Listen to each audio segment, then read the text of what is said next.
ਏਕ ਓੰਕਾਰ ਸਤਿਗੁਰੂ तेह प्रसाद सच होए। वाहिगुरु जी की फतेह है। विघ्न विनाशन सोए। वाहिगुरु जी की फतेह है। विघ्न विनाशन सोए। दोहरा बाल अवस्था में दुख कने, राव रंक के ही सब बने। सगरे गर्भ बिखे परिवावै, बाल मूड़ रोदन तपतावै। वाहिगुरु जी का खालसा, वाहिगुरु जी की फतेह। आओ गुरु प्यारे गुरु सवारे सत्संगी जनो, रोजाना की तरह पातशाह जी की अपार किरपा बख्शिश का सदका पिछले पैरों के दीवान सजाते हुए आप जी गुरु चरणों विखे हाजरियां लवा रहे हो। आओ लड़ीवार इतिहास की कथा विचार नाल जुड़ना करिए जी। पिछले दिनी आपां विचारां सरवण कर रहे सी, जदों भाई साहब भाई दया सिंह जी जो कि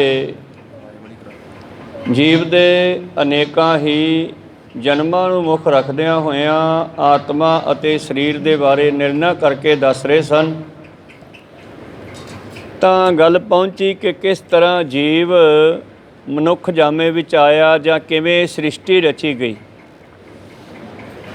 जिहड़ी साडी आत्मा कहंदी वो तां इतनी बरीक है कि जिवें सूरज की किरण हुंदी है, एक बरीक छेक विचों भी जिवें लाइट लंघ जांदी आ, उस तरह भाई साहब जी बख्शिश करते हैं कि उस जीव आत्मा ने मातलोक दे विच जिस वेले प्रवेश किया, जिहड़े शरीर सन वो सारे दाणियां तो बने, भाव खुराक तो बने। पहला खाक मिट्टी, खाक तो खाने, ते फिर पंजा तत्तां दे विच मिला करके इस शरीर नूं बनाउणा कीता। खाणिਆਂ तो कल आपां सरवण कीता किस तरह भोजन असीं खाधा ते उस भोजन तो अगे खून मिੱਝ आदि सारे तत्त बनते हैं कि उन्हां तो अगे जाके बिंद ते बिंद तो फिर साडे शरीर बने, बाडियां बणीਆਂ। इन्हां दे विच परमेश्वर ने अपनी आत्मा नूं अपनी अंश नूं भेजना कीता ते फिर किस तरह बेअंत दुखां नूं भोगदा होया ये मनुखा जन्म बच्चे दे रूप दे विच होया। साडा जन्म लैण तो बाद भी बच्चा जिहड़ा कितने दुख भोगदा है। बचपन दे विच तकलीफ हुंदी है, दस नहीं सकदा, केवल रोंदा है, माँ प्यो झिड़कदे भी आ। इस तरह भाई साहब जी ने 84 लाख जूनां दे विचों कुछ इहो जिहियां जूनां दे बारे अपने वारां दे विच बयान कीता कि देखो किस तरह यह जून दे विच जीव आत्मे ने दुख भोगे। क्योंकि जेते दाने अन के जियां बाझ न कोए, जितने भी दाने हैं ये सारे ही जीव आत्मा रखते आ। इन्हां सारियां विच आत्मा है, आत्मा बोलती है, इन्हां सारियां दे विच है। इस करके मनुखा जामे दे विच इस नूं पूर्ण ज्ञान है। बाकी दूसरे जीवां दे विच भी आत्मा तो है, फसलों विच भी है। जिस तरह भाई साहब जी ने अपने वारां दे विच तिल दे बारे दस्सिया, गन्ने बारे दस्सिया, वड़ेवें बारे दस्सिया, खसखस दे दाने बारे दस्सिया, घाह बारे भी दस्सिया भी किस तरह ये जीव घाह दे विच भी आया ते घाह दे विच आकर के इसने किस तरह अपना जीवन जिउणा कीता। पैरां दे हेठ लताड़िया जांदा है और फिर उस घाह नूं पशु खांदे आ। पशुआं दे अंदर दुੱਧ बनदा है उस घाह तो, ते दुੱਧ बनन तो बाद उस दुੱਧ नूं असीं पींदे हां, उहदे विचों ताकत बनदी है, साडे अंदर खून आदि बनदा। ये सारा कुछ भाई साहब जी ने बख्शिश किया है अपने बचनों में। आपां आरंभ करके सरवण करांगे। उस तो पहला गुरु का बख्शिया फतेह का नारा करिए, बुलंद गज के आखिए जी वाहिगुरु जी का खालसा, वाहिगुरु जी की फतेह। दोहरा बाल अवस्था में दुख काने राव रंग के ये सब बने। ਬਚਪਨ ਦੇ ਵਿੱਚ ਜਦ ਸਾਡਾ ਜਨਮ ਹੋਇਆ ਤੇ ਜੀਵ ਨੂੰ ਬਚਪਨ ਦੇ ਵਿੱਚ ਕਿੰਨੇ ਦੁੱਖ ਝੱਲਣੇ ਪਏ। ਜਨਮ ਤੋਂ ਪਹਿਲਾਂ ਮਾਤਾ ਦੀ ਉਦਰ ਵਿੱਚ, ਜਨਮ ਲੈਣ ਵੇਲੇ ਤੇ ਜਨਮ ਲੈਣ ਤੋਂ ਬਾਅਦ ਇਹ ਚਾਹੇ ਕੋਈ ਅਮੀਰ ਮਨੁੱਖ ਹੈ ਚਾਹੇ ਗਰੀਬ ਮਨੁੱਖ ਹੈ, ਇਹ ਸਾਰਿਆਂ ਨੇ ਹੀ ਦੁੱਖ ਭੋਗਣੇ ਕੀਤੇ ਹਨ। ਸਗਰੇ ਗਰਭ ਦੇਖੇ ਅਰ ਪਾਵੈ ਬਾਲ ਮੂੜ ਰੋਦਨ ਤਪਤਾਵੈ। ਇਸ ਤਰ੍ਹਾਂ ਸਾਰੇ ਆਪਾਂ ਸਾਰੇ ਹੀ ਗਰਭਾਂ ਦੇ ਵਿੱਚੋਂ ਲੰਘ ਕੇ ਆਏ ਆ। ਅਵਤਾਰਾਂ ਨੂੰ ਵੀ ਇੱਥੋਂ ਲੰਘਣਾ ਪਿਆ, ਸਾਨੂੰ ਵੀ। ਬਚਪਨ ਦੇ ਵਿੱਚ ਬੰਦਾ ਜਿਹੜਾ ਹੈ, ਜੀਵ ਜਿਹੜਾ ਹੈ, ਕਿਵੇਂ ਰੋਂਦਾ ਹੈ। ਰੋ ਰੋ ਕੇ ਹੀ ਆਪਣੇ ਆਪ ਦੁੱਖਾਂ ਨੂੰ ਬਸ ਬਿਆਨ ਕਰਦਾ, ਦੱਸ ਨਹੀਂ ਸਕਦਾ, ਬੋਲ ਨਹੀਂ ਸਕਦਾ ਜੀ। ਕਾਸ਼ਟ ਹੋਤ ਨ ਜਾਤ ਬਤਾਇਓ ਸਦਾ ਅਸੁਚ ਡਹਿਕਤ ਡਰ ਪਾਇਓ। ਔਰ ਜੋ ਉਸ ਨੂੰ ਦੁੱਖ ਹੁੰਦਾ ਬਚਪਨ ਦੇ ਵਿੱਚ, ਉਹ ਬੋਲ ਨਹੀਂ ਸਕਦਾ, ਉਸ ਨੂੰ ਸਮਝ ਨਹੀਂ ਦੱਸਣ ਦੀ, ਇਸ ਕਰਕੇ ਉਹ ਰੋਂਦਾ ਹੈ, ਦੁੱਖ ਨੂੰ ਭੋਗਦਾ ਹੈ, ਹਮੇਸ਼ਾ ਗੰਦਾ ਵੀ ਰਹਿੰਦਾ ਹੈ। ਕਾਸ਼ਟ ਹੋਤ ਨ ਜਾਤ ਬਤਾਇਓ ਸਦਾ ਅਸੁਚ ਡਹਿਕਤ ਡਰ ਪਾਇਓ। ਇਸ ਤਰ੍ਹਾਂ ਗੰਦਾ ਵੀ ਰਹਿੰਦਾ ਹੈ, ਡਰਦਾ ਵੀ ਰਹਿੰਦਾ ਹੈ ਜੀ। ਰਹੇ ਅਸਕਤ ਕਿਰਿਆ ਨ ਹੋਏ ਜਾਚੇ ਚੰਦ ਕਹਾਂ ਦੇ ਕੋਏ। ਬਚਪਨ ਦੇ ਵਿੱਚ ਬੱਚੇ ਵਿੱਚ ਇੰਨੀ ਸ਼ਕਤੀ ਵੀ ਨਹੀਂ ਹੈ ਕਿ ਕੁਛ ਕਰ ਸਕੇ, ਖੁਦ ਕੁਛ ਕਰ ਵੀ ਨਹੀਂ ਸਕਦਾ, ਅਤੇ ਜੋ ਮੰਗਦਾ ਹੈ ਕਈ ਵਾਰੀ ਮਾਂ ਪਿਓ ਨੂੰ ਦਿੰਦਾ ਵੀ ਨਹੀਂ, ਦੇ ਵੀ ਨਹੀਂ ਸਕਦਾ। ਹੁਣ ਜੇ ਬੱਚਾ ਚੰਦਰਮਾ ਮੰਗੇ ਕਿ ਮੈਨੂੰ ਉਹ ਚੰਦ ਲਾ ਕੇ ਦਿਓ, ਫਿਰ ਕਿਵੇਂ ਦੇਵੇ। ਇਤੇ ਆਦਿਕ ਸੰਕਟ ਗਨ ਪਾਏ ਪਿਓ ਤਰਨ ਤਰਨੀ ਚਿਤ ਲਾਏ। ਇਸ ਤਰ੍ਹਾਂ ਇਹ ਜੀਵ ਅਨੇਕਾਂ ਹੀ ਸੰਕਟਾਂ ਨੂੰ ਭੋਗਦਾ ਹੈ, ਔਰ ਫਿਰ ਅੱਗੇ ਜਾ ਕੇ ਜਵਾਨੀ ਦੇ ਵਿੱਚ ਆਉਂਦਾ ਹੈ। ਤਰਨ ਜਵਾਨ ਹੋ ਗਿਆ, ਤੇ ਜਵਾਨ ਹੋਣ ਤੋਂ ਬਾਅਦ ਤਰਨੀ ਕਹਿੰਦੇ ਆ ਇਸਤਰੀ, ਉਹਦੇ ਨਾਲ ਸ਼ਾਦੀ ਹੋਈ। ਉਹਨਾਂ ਦੇ ਵਿੱਚ ਵੀ ਫਿਰ ਇਹ ਅਨੇਕਾਂ ਤਰ੍ਹਾਂ ਦੇ ਸੁੱਖਾਂ ਨੂੰ ਭੋਗਣ ਲੱਗਿਆ। ਇਤੇ ਆਦਿਕ ਸੰਕਟ ਗਨ ਪਾਏ ਪਿਓ ਤਰਨ ਤਰਨੀ ਚਿਤ ਲਾਏ। ਇਸ ਤਰ੍ਹਾਂ ਗੁਰੂ ਪਿਆਰਿਓ ਅਨੇਕਾਂ ਹੀ ਦੁੱਖਾਂ ਨੂੰ ਭੋਗਦਾ ਹੋਇਆ ਹੁਣੇ ਬਚਪਨ ਨੂੰ ਛੱਡ ਕੇ ਜਵਾਨੀ ਵਿੱਚ ਆਉਂਦਾ ਹੈ। ਬਦੀ ਵਿਕਾਰ ਅਨੇਕ ਪ੍ਰਕਾਰਾ ਸ਼ਤਰੂ ਮਿਤ ਕਰ ਬੰਦ ਅਖਾਰਾ। ਔਰ ਜਵਾਨੀ ਦੇ ਵਿੱਚ ਆ ਕੇ ਇਹਦੇ ਅੰਦਰ ਅਨੇਕਾਂ ਤਰ੍ਹਾਂ ਦੇ ਦੁਸ਼ਮਣ ਮਿੱਤਰ ਆਦਿ ਬਣ ਜਾਂਦੇ ਹਨ।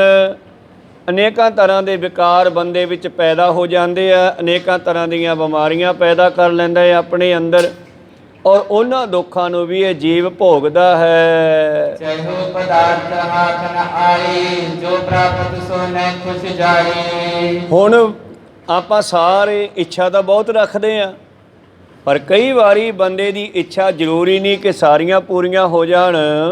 ਇਸ ਕਰਕੇ ਜਵਾਨੀ ਦੇ ਵਿੱਚ ਇੱਛਾਵਾਂ ਬਹੁਤ ਰੱਖਦਾ ਹੈ। ਚਾਹੇ ਉਹ ਪਦਾਰਥ ਹੱਥ ਨਾ ਆਵੇ ਸੋ ਪ੍ਰਾਪਤ ਜੋ ਨਹਿ ਪਾ ਜਾਏ, ਤੇ ਜਦੋਂ ਉਹ ਮਿਲਦਾ ਨਹੀਂ। ਕੀਤੇ ਤਨ ਕੋ ਲੈ ਬੇਹੀਤ ਜਤਨ ਕਰਤ ਬਲ ਬੁੱਧ ਸਮੇਤ। ਔਰ ਆਪਣਾ ਬਲ ਜ਼ੋਰ ਦੇ ਨਾਲ, ਬੁੱਧੀ ਦੇ ਨਾਲ ਉਹਨਾਂ ਚੀਜ਼ਾਂ ਨੂੰ ਪ੍ਰਾਪਤ ਕਰਨੀਆਂ ਚਾਹੁੰਦਾ ਹੈ, ਪਰ ਜਦੋਂ ਪ੍ਰਾਪਤ ਨਹੀਂ ਹੁੰਦੀਆਂ। ਤ੍ਰਿਪਤ ਹੋਣ ਲਗ ਪ੍ਰਾਪਤ ਨਾਹੀ ਬੋਲੇ ਕੂਰਨਾ ਧਰਮ ਰਖਾਹੀ। ਔਰ ਜਿਹੜੀਆਂ ਚੀਜ਼ਾਂ ਇਹਨੂੰ ਸੌਖੀਆਂ ਪ੍ਰਾਪਤ ਨਹੀਂ ਹੁੰਦੀਆਂ, ਉਹਨਾਂ ਨੂੰ ਝੂਠ ਬੋਲ ਕੇ ਪ੍ਰਾਪਤ ਕਰਦਾ ਹੈ। ਔਰ ਝੂਠ ਬੋਲ ਕੇ ਪ੍ਰਾਪਤ ਕਰਦਾ ਹੈ, ਆਪਣੇ ਧਰਮ ਨੂੰ ਛੱਡ ਜਾਂਦਾ ਹੈ। ਮਨੁੱਖਾ ਜਾਮੇ ਦੀਆਂ ਇਹ ਗੱਲਾਂ ਕਰ ਰਹੇ ਆ, ਆਪਾਂ ਕੁਝ ਸਾਂਝੀਆਂ ਕਰਦੇ ਹਾਂ ਵਿਚਾਰਾਂ ਜੋ ਭਾਈ ਸਾਹਿਬ ਜੀ ਨੇ ਆਹ 84 ਲੱਖ ਜੂਨ ਦੇ ਵਿੱਚ ਦੱਸੀਆਂ। ਕਹਿੰਦੇ ਵੇਖੋ, ਆਪਾਂ ਕੱਲ ਸਰਵਣ ਕੀਤਾ, ਭਾਈ ਸਾਹਿਬ ਨੇ ਦੱਸਿਆ ਲੋਕਾਂ ਦੀ ਗੁਰੂ ਪਿਆਰਿਓ ਭਾਖਿਆ ਵੀ ਹੈ ਕਿ ਚੰਦਰਮਾ ਦੇ ਵਿੱਚੋਂ ਜਿਹੜੀ ਹੈ ਸ਼ਕਤੀ ਉਹ ਥੱਲੇ ਦਾਣਿਆਂ ਵਿੱਚ ਪੈਂਦੀ ਆ। ਚਲੋ ਇਸੇ ਤਰ੍ਹਾਂ ਹੀ ਪਰਮੇਸ਼ਰ ਨੇ ਸ਼ੁਰੂਆਤ ਕੀਤੀ, ਧਰਤੀ 'ਤੇ ਪਾਣੀ ਵਰਿਆ, ਘਾਹ ਫੂਸ ਪੈਦਾ ਹੋਇਆ। ਭਾਈ ਸਾਹਿਬ ਜੀ ਲਿਖਦੇ ਹਨ, ਲੱਤਾਂ ਹੇਠ ਲਤਾੜੀਐ ਘਾਹ ਨਾ ਕੱਢੇ ਸਾਹ ਨਿਵਾਣਾ। ਹੁਣ ਜਿਹੜਾ ਘਾਹ ਧਰਤੀ 'ਤੇ ਪੈਦਾ ਹੋਇਆ ਸਾਡੇ ਪੈਰਾਂ ਦੇ ਹੇਠ ਆਉਂਦਾ, ਲਤਾੜਦੇ ਹਾਂ ਅਸੀਂ, ਉੱਤੋਂ ਟੱਪਦੇ ਹਾਂ, ਪਰ ਚੁੱਪ ਕਰ ਰਹਿੰਦਾ, ਦੁੱਖਾਂ ਨੂੰ ਝੱਲਦਾ ਹੋਇਆ। ਗੋਰਸ ਦੇ ਖੜਖਾਏ ਕੈ, ਭਾਈ ਸਾਹਿਬ ਜੀ ਕਹਿੰਦੇ ਗਾਏ ਗਰੀਬੀ ਪਰ ਉਪਕਾਰਾ। ਫਿਰ ਕਹਿੰਦੇ ਉਸ ਘਾਹ ਨੂੰ ਗਊ ਆਦਿ ਪਸ਼ੂ ਖਾਂਦੇ ਹਨ। ਗੋ ਰਸ ਹੁੰਦੇ ਆ, ਗਊ ਦਾ ਰਸ ਮਤਲਬ ਦੁੱਧ। ਫਿਰ ਉਹ ਦੁੱਧ ਦਿੰਦੀਆਂ ਹਨ ਉਸ ਘਾਹ ਨੂੰ ਖਾ ਕੇ। ਘਾਹ ਦਾ ਦੁੱਖ ਝੱਲ ਰਿਹਾ ਨਾ, ਲੇਕਿਨ ਮਨੁੱਖ ਦੇ ਵਾਸਤੇ ਦੇਖੋ ਕਿੰਨਾ ਕੁਛ ਪਰਮੇਸ਼ਰ ਨੇ ਤਿਆਰ ਕੀਤਾ ਹੈ। ਘਾਹ ਦੁੱਖ ਝੱਲਦਾ ਹੋਇਆ ਗਾਂ ਦੇ ਅੰਦਰ ਗਿਆ, ਗਾਂ ਦੇ ਅੰਦਰੋਂ ਦੁੱਧ ਬਣ ਕੇ ਨਿਕਲਿਆ। ਅਤੇ ਦੁੱਧ ਜਿਹੜਾ ਸੀਗਾ ਫਿਰ ਸਾਡੇ ਹੱਥ ਆਇਆ, ਦੁੱਧੋਂ ਦਹੀਂ ਜਮਾਈ ਹੈ। ਫਿਰ ਅਸੀਂ ਉਸ ਨੂੰ ਜਮਾ ਦਿੱਤਾ, ਦਹੀਂ ਬਣਾ ਦਿੱਤੀ। ਦਹੀਂੋਂ ਮੱਖਣ ਸ਼ਾਹੇ ਪਿਆਰਾ। ਅਤੇ ਫਿਰ ਕਹਿੰਦੇ ਉਸ ਦਹੀਂ ਨੂੰ ਜਮਾ ਕੇ ਰਿੜਕਿਆ। ਉਸ ਵੇਲੇ ਦੁੱਧ ਨੂੰ, ਉਸ ਜੰਮੇ ਹੋਏ ਦਹੀਂ ਨੂੰ ਕਿੰਨਾ ਦੁੱਖ ਦਿੱਤਾ ਜਦ ਮਧਾਣੀ ਚੱਲੀ ਉਹਦੇ ਵਿੱਚ। ਉਹਦੇ ਵਿੱਚੋਂ ਕਹਿੰਦੇ ਮੱਖਣ ਕੱਢਿਆ ਅਤੇ ਮੱਖਣ ਨੂੰ ਫਿਰ ਦੁੱਖ ਦਿੱਤਾ, ਗਰਮ ਕੀਤਾ। ਮੱਖਣ ਲੱਸੀ ਤੋਂ ਅੱਡ ਹੋ ਗਿਆ। ਇੱਕ ਪਾਸੇ ਲੱਸੀ ਬਣ ਗਈ, ਮੱਖਣ ਬਣ ਗਿਆ, ਅਤੇ ਮੱਖਣ ਨੂੰ ਗਰਮ ਕਰਕੇ ਘਿਓ ਬਣ ਗਿਆ। ਹੋਮ ਜਗ ਢੰਗ ਸਵਾਰਥ ਚੱਜ ਅਚਾਰਾ। ਅਤੇ ਫਿਰ ਉਸ ਦੇਸੀ ਘਿਓ ਦੇ ਨਾਲ ਆਪਾਂ ਅਖੰਡ ਪਾਠਾਂ ਵਿੱਚ ਵਰਤਦੇ ਹਾਂ। ਪੁਰਾਣੇ ਸਮਿਆਂ ਜੱਗਾਂ ਦੇ ਵਿੱਚ ਵੀ ਇਹ ਦੇਸੀ ਘਿਓ ਵਰਤਿਆ ਜਾਂਦਾ ਸੀ। ਕਹਿੰਦੇ ਫਿਰ ਇਹਦੇ ਨਾਲ ਹੋਮ ਜਗ ਆਦਿ ਧਰਮ ਦੇ ਕੰਮ ਹੁੰਦੇ ਹਨ। ਧਰਮ ਧੌਲ ਪ੍ਰਗਟ ਹੋਏ, ਧੀਰਜ ਵਹਿ ਸਹਿ ਸਿਰ ਭਾਰਾ। ਕਹਿੰਦੇ ਇਸ ਤਰ੍ਹਾਂ ਧਰਮ ਨੂੰ ਕਾਇਮ ਰੱਖਣ ਵਾਸਤੇ ਫਿਰ ਅਸੀਂ ਇਹ ਦੇਸੀ ਘਿਓ ਨੂੰ ਵਰਤਿਆ ਸਮਾਗਮਾਂ ਦੇ ਵਿੱਚ। ਇੱਕ ਇੱਕ ਜਾਉ ਜਨੇਂਦਿਆਂ, ਚੌਂ ਚੱਕਾਂ ਵਿੱਚ ਵਗ ਹਜ਼ਾਰਾ। ਅਤੇ ਫਿਰ ਉਸੇ ਗਾਂ ਤੋਂ, ਇਹ ਖਾਧੇ ਹੋਏ ਘਾਹ ਤੋਂ ਬੱਚੇ ਬਣੇ। ਧਰਮ ਧੌਲ ਭਾਵ ਬਲਦ ਪ੍ਰਗਟ ਹੋਏ, ਬੱਚੇ ਪੈਦਾ ਹੋਏ ਉਹਦੇ ਕੋਲੋਂ। ਫਿਰ ਉਹ ਬਲਦ ਬਣ ਕੇ ਉਸ ਘਾਹ ਨੂੰ ਹੁਣ ਬਲਦ ਦਾ ਰੂਪ ਧਾਰ ਲਿਆ। ਉਹ ਜੀਵ ਆਤਮਾ ਨੇ ਹੁਣ, ਪਹਿਲਾਂ ਘਾਹ ਬਣਿਆ, ਘਾਹ ਗਾਂ ਨੇ ਖਾਧਾ, ਉਹ ਤੋਂ ਬੱਚੇ ਬੱਚੀਆਂ ਆਤੀ, ਉਹਨਾਂ ਦੇ ਬੱਚੇ ਪੈਦਾ ਹੋਏ, ਬਲਦ ਬਣ ਗਏ। ਅਤੇ ਬਲਦ ਬਣ ਕੇ ਹੁਣ ਫਿਰ ਸਿਰ ਦੇ ਉੱਤੇ ਗੱਡਾ ਚੱਕ ਕੇ ਆਪਣੀ ਧੌਣ 'ਤੇ ਭਾਰ ਢੋਂਦੇ ਆ ਲੋਕਾਂ ਦਾ। ਇੱਕ ਇੱਕ ਜਾਉ ਨਜਿੰਦੇ ਆ, ਚੌਂ ਚੱਕਾਂ ਵਿੱਚ ਵਗ ਹਜ਼ਾਰਾਂ। ਅਤੇ ਹਜ਼ਾਰਾਂ ਦੀ ਗਿਣਤੀ ਵਿੱਚ ਇਹਨਾਂ ਗਊਆਂ ਦੇ ਗਾਂ ਬੱਚੇ ਪੈਦਾ ਹੋਏ। ਤਿੰਨ ਅੰਦਰ ਵੱਡਾ ਪਸਾਰਾ। ਪਰਮੇਸ਼ਰ ਨੇ ਦੇਖੋ ਕਿਸ ਤਰ੍ਹਾਂ ਸ੍ਰਿਸ਼ਟੀ ਸਾਜੀ। ਘਾਹ ਤੋਂ ਕਿੰਨਾ ਪਸਾਰਾ ਹੋ ਗਿਆ। ਭਾਵ ਘਾਹ ਦੇ ਵਿੱਚ ਵੀ ਜਾਨ ਹੈ, ਘਾਹ ਦੇ ਵਿੱਚ ਵੀ ਜੀਵ ਆਤਮਾ ਹੈ। ਇਸੇ ਤਰ੍ਹਾਂ ਹੀ ਭਾਈ ਸਾਹਿਬ ਜੀ ਅਗਲੀ ਗੱਲ ਲਿਖਦੇ ਹਨ, ਘਾਹ ਤੋਂ ਬਾਅਦ ਤਿਲ ਦੀ ਗੱਲ ਕਰਦੇ ਆ। ਤਿਲ, ਹੁਣ ਤਿਲ ਕਿੱਡਾ ਕੁ ਹੁੰਦਾ ਗੁਰੂ ਪਿਆਰਿਓ। ਤਿਲਾਂ ਦਾ ਪੌਦਾ ਪੈਦਾ ਹੋਇਆ, ਲੋਹੜਾ ਤਿਲ ਹੋਏ ਜੰਮਿਆ, ਨੀਚੋਂ ਨੀਚ ਨ ਆਪ ਗਨਾਇਆ। ਲੋਹੜਾ ਹੁੰਦਾ ਨਿੱਕਾ ਜਿਹਾ, ਨਿੱਕਾ ਜਿਹਾ ਹੋ ਕੇ ਤਿਲ ਜਿਹੜਾ ਧਰਤੀ ਦੇ ਵਿੱਚ ਗਿਆ, ਧਰਤੀ ਦੇ ਵਿੱਚੋਂ ਪੈਦਾ ਹੋਇਆ, ਆਪਣੇ ਆਪ ਨੂੰ ਖਤਮ ਕਰ ਲਿਆ। ਫਿਰ ਉਸ ਦਾ ਪੌਦਾ ਬਣਿਆ, ਫੁੱਲਾਂ ਸੰਗਤ ਵਸਿਆ, ਹੋਏ ਨਿਰਗੰਧ ਸੁਗੰਧ ਸੁਹਾਇਆ। ਫਿਰ ਉਹਦੇ ਵਿੱਚੋਂ ਅਨੇਕਾਂ ਫੁੱਲ ਲੱਗੇ, ਉਹਨਾਂ ਫੁੱਲਾਂ ਦੀ ਖੁਸ਼ਬੂ ਨਿਕਲੀ, ਦੂਰ ਤੱਕ ਗਈ। ਫਿਰ ਫੁੱਲਾਂ ਤੋਂ ਫਲ ਲੱਗੇ, ਫਲੀਆਂ ਲੱਗੀਆਂ, ਫਲੀਆਂ ਵਿੱਚ ਤਿਲ ਪੈਦਾ ਹੋਏ। ਹੁਣ ਤਿਲਾਂ ਦੀ ਹਾਲਤ ਵੇਖੋ ਕੈਸੀ ਹੁੰਦੀ ਆ। ਭਾਈ ਸਾਹਿਬ ਜੀ ਕਹਿੰਦੇ, ਕੋਲੂ ਪੀੜ ਪਿੜਾਇਆ, ਹੋਏ ਫਲੇਲ ਖੇਲ ਵਰਤਾਇਆ। ਹੁਣ ਤਿਲਾਂ ਦਾ ਤੇਲ ਕੱਢਣਾ, ਅਤੇ ਤਿਲਾਂ ਦਾ ਤੇਲ ਕੱਢਣ ਵਾਸਤੇ ਗੁਰੂ ਪਿਆਰਿਓ ਕੋਹਲੂ ਲਾਇਆ ਜਾਂਦਾ, ਅਤੇ ਕੋਹਲੂ ਦੇ ਵਿੱਚੋਂ ਤੇਲ ਕੱਢਿਆ ਜਾਂਦਾ। ਅਤੇ ਫਲੇਲ, ਅਤਰ ਫਲੇਲ ਬਣਾਉਣ ਵਾਸਤੇ, ਫੁੱਲਾਂ ਦਾ ਰਸ ਕੱਢਣ ਵਾਸਤੇ ਉਹਨਾਂ ਫੁੱਲਾਂ ਨੂੰ ਵੀ ਉਹਨਾਂ ਤਿਲਾਂ ਦੇ ਨਾਲ ਪੀੜਿਆ ਜਾਂਦਾ, ਅਤੇ ਫੁੱਲਾਂ ਦੀ ਖੁਸ਼ਬੂ ਤਿਲਾਂ ਦੇ ਤੇਲ ਵਿੱਚ ਆ ਜਾਂਦੀ ਆ। ਕੋ ਸਤਨਾਮ ਸਿੰਘ ਭਾਈ ਸਾਹਿਬ ਜੀ ਕਹਿੰਦੇ, ਕੋਹਲੂ ਪਾਏ ਪਿੜਾਇਆ, ਹੋਏ ਫਲੇਲ ਖੇਲ ਵਰਤਾਇਆ। ਪਤਿਤ ਪਵਿੱਤਰ ਚਲਿੱਤਰ ਕਰ ਪਾਤਸ਼ਾਹ, ਸਿਰ ਧਰ ਸੁੱਖ ਪਾਇਆ। ਫਲੇਲ ਕਹਿੰਦੇ ਆ ਅਤਰ ਫਲੇਲ, ਭਾਵ ਸੁਗੰਧੀ, ਜਿਹਨੂੰ ਅਸੀਂ ਸੈਂਟ ਕਹਿੰਦੇ ਅੱਜ ਕੱਲ੍ਹ। ਅਤੇ ਇਹ ਸੈਂਟ ਅਤਰ ਫਲੇਲ ਆਦਿ ਫਿਰ ਰਾਜਿਆਂ ਦੇ ਸਰੀਰ 'ਤੇ ਲੱਗਦੇ ਆ, ਕੱਪੜਿਆਂ 'ਤੇ ਛਿੜਕਦੇ ਆ ਲੋਕ। ਉਹ ਤਾਂ ਉੱਧਰ ਚਲਿਆ ਗਿਆ ਨਾ ਜਿਹੜਾ ਫਲੇਲ ਨਿਕਲਿਆ ਵਿੱਚੋਂ, ਪਰ ਜਿਹੜਾ ਤਿਲਾਂ ਦਾ ਤੇਲ ਸੀਗਾ ਉਹਦੇ ਨਾਲ ਅੱਗੇ ਕਿਵੇਂ ਹੋਈ? ਦੀਵੈ ਪਾਏ ਜਲਾਇਆ, ਤੇਲ ਨੂੰ ਦੀਵੇ 'ਚ ਪਾ ਦਿੱਤਾ, ਉਹਨੂੰ ਇਹਨਾਂ ਚਾਨਣ ਕਰਨ ਵਾਸਤੇ ਬੱਤੀ ਪਾ ਕੇ ਅੱਗ ਲਾ ਦਿੱਤੀ। ਕਹੋ ਸਤਿਨਾਮ ਸ੍ਰੀ। ਇੱਕ ਤਿਲ ਨੇ ਕਿੰਨੇ ਦੁੱਖ ਝੱਲੇ। ਦੀਵੇ ਪਾਏ ਜਲਾਇਆ, ਕੁਲ ਦੀਪਕ ਜਗ ਬਿਰਧ ਸਦਾਇਆ। ਇਸ ਤਰ੍ਹਾਂ ਉਹ ਆਪਣੀ ਕੁਲ ਦਾ ਦੀਵਾ ਸਦਾਇਆ। ਤਿਲ ਜਿਹਨੇ ਚਾਨਣ ਕੀਤਾ। ਕੱਜਲ ਹੋਏ ਦੀਵਿਓਂ, ਕਹਿੰਦੇ ਹਜੇ ਵੀ ਖਹਿੜਾ ਨਹੀਂ ਛੁੱਟਿਆ। ਜਿਹੜੀ ਉਹ ਤਿਲਾਂ ਦੇ ਦੀਵੇ ਦੇ ਜਗਣ ਤੋਂ ਬਾਅਦ ਕਾਲਸ ਬਣੀ, ਉਸ ਕਾਲਸ ਨੂੰ ਲੋਕਾਂ ਨੇ ਸੁਰਮਾ ਬਣਾ ਕੇ ਅੱਖਾਂ 'ਚ ਪਾਇਆ। ਕਹੋ ਸਤਿਨਾਮ।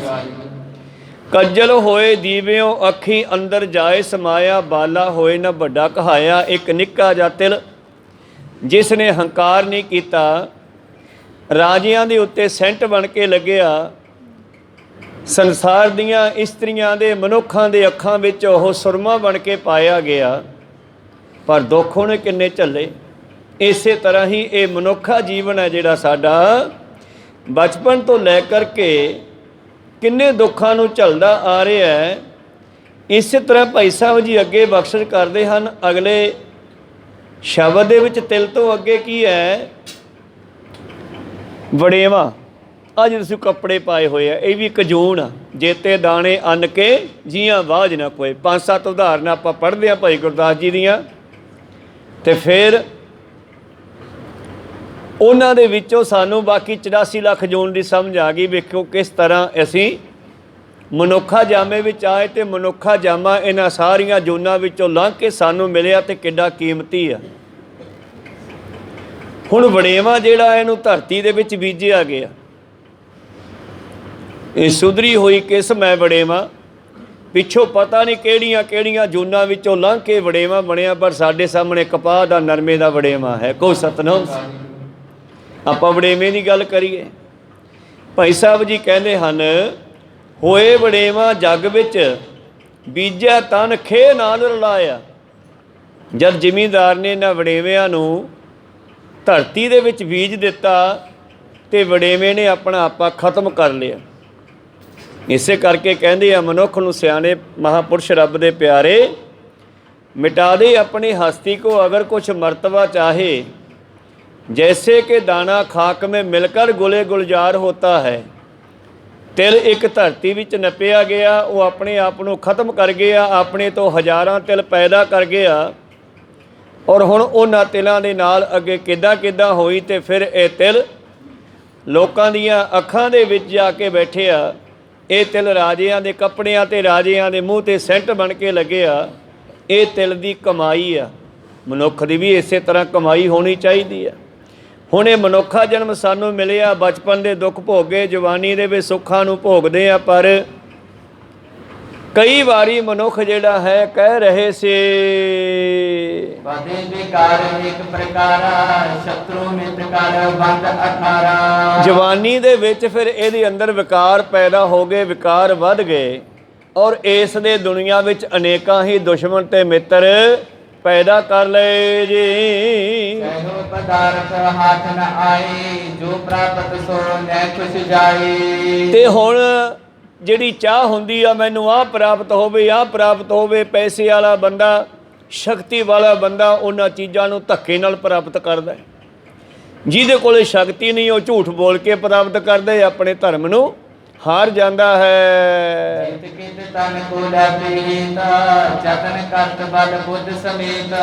हाँ, माया नूं इकट्ठी करन वास्ते, क्योंकि सारियां सहूलतां माया नाल मिलदियां। पहला बंदा माया प्राप्त करदा कि पैसा इकट्ठा करो, फिर आपां नूं कोठी मिलू।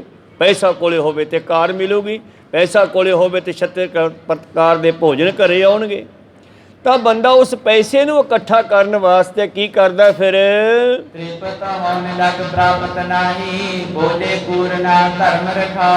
ਹੁਣ ਬਾਬਾ ਜੀ ਕਹਿੰਦੇ ਪੈਸੇ ਨੂੰ ਇਕੱਠਾ ਕਰਨ ਵਾਸਤੇ ਬੰਦਾ ਭੱਜ ਦੌੜ ਕਰਦਾ ਹੈ, ਪਰ ਰੱਜਦਾ ਨਹੀਂ। ਭੁੱਖਿਆਂ ਭੁੱਖ ਨਾ ਉਤਰੀ, ਜੇ ਬੰਨਾ ਪੁਰੀਆਂ ਪਰ ਤ੍ਰਿਪਤਾ ਹੁੰਦਾ ਹੀ ਨਹੀਂ ਫਿਰ ਨਾਮ ਤੋਂ ਬਗੈਰ।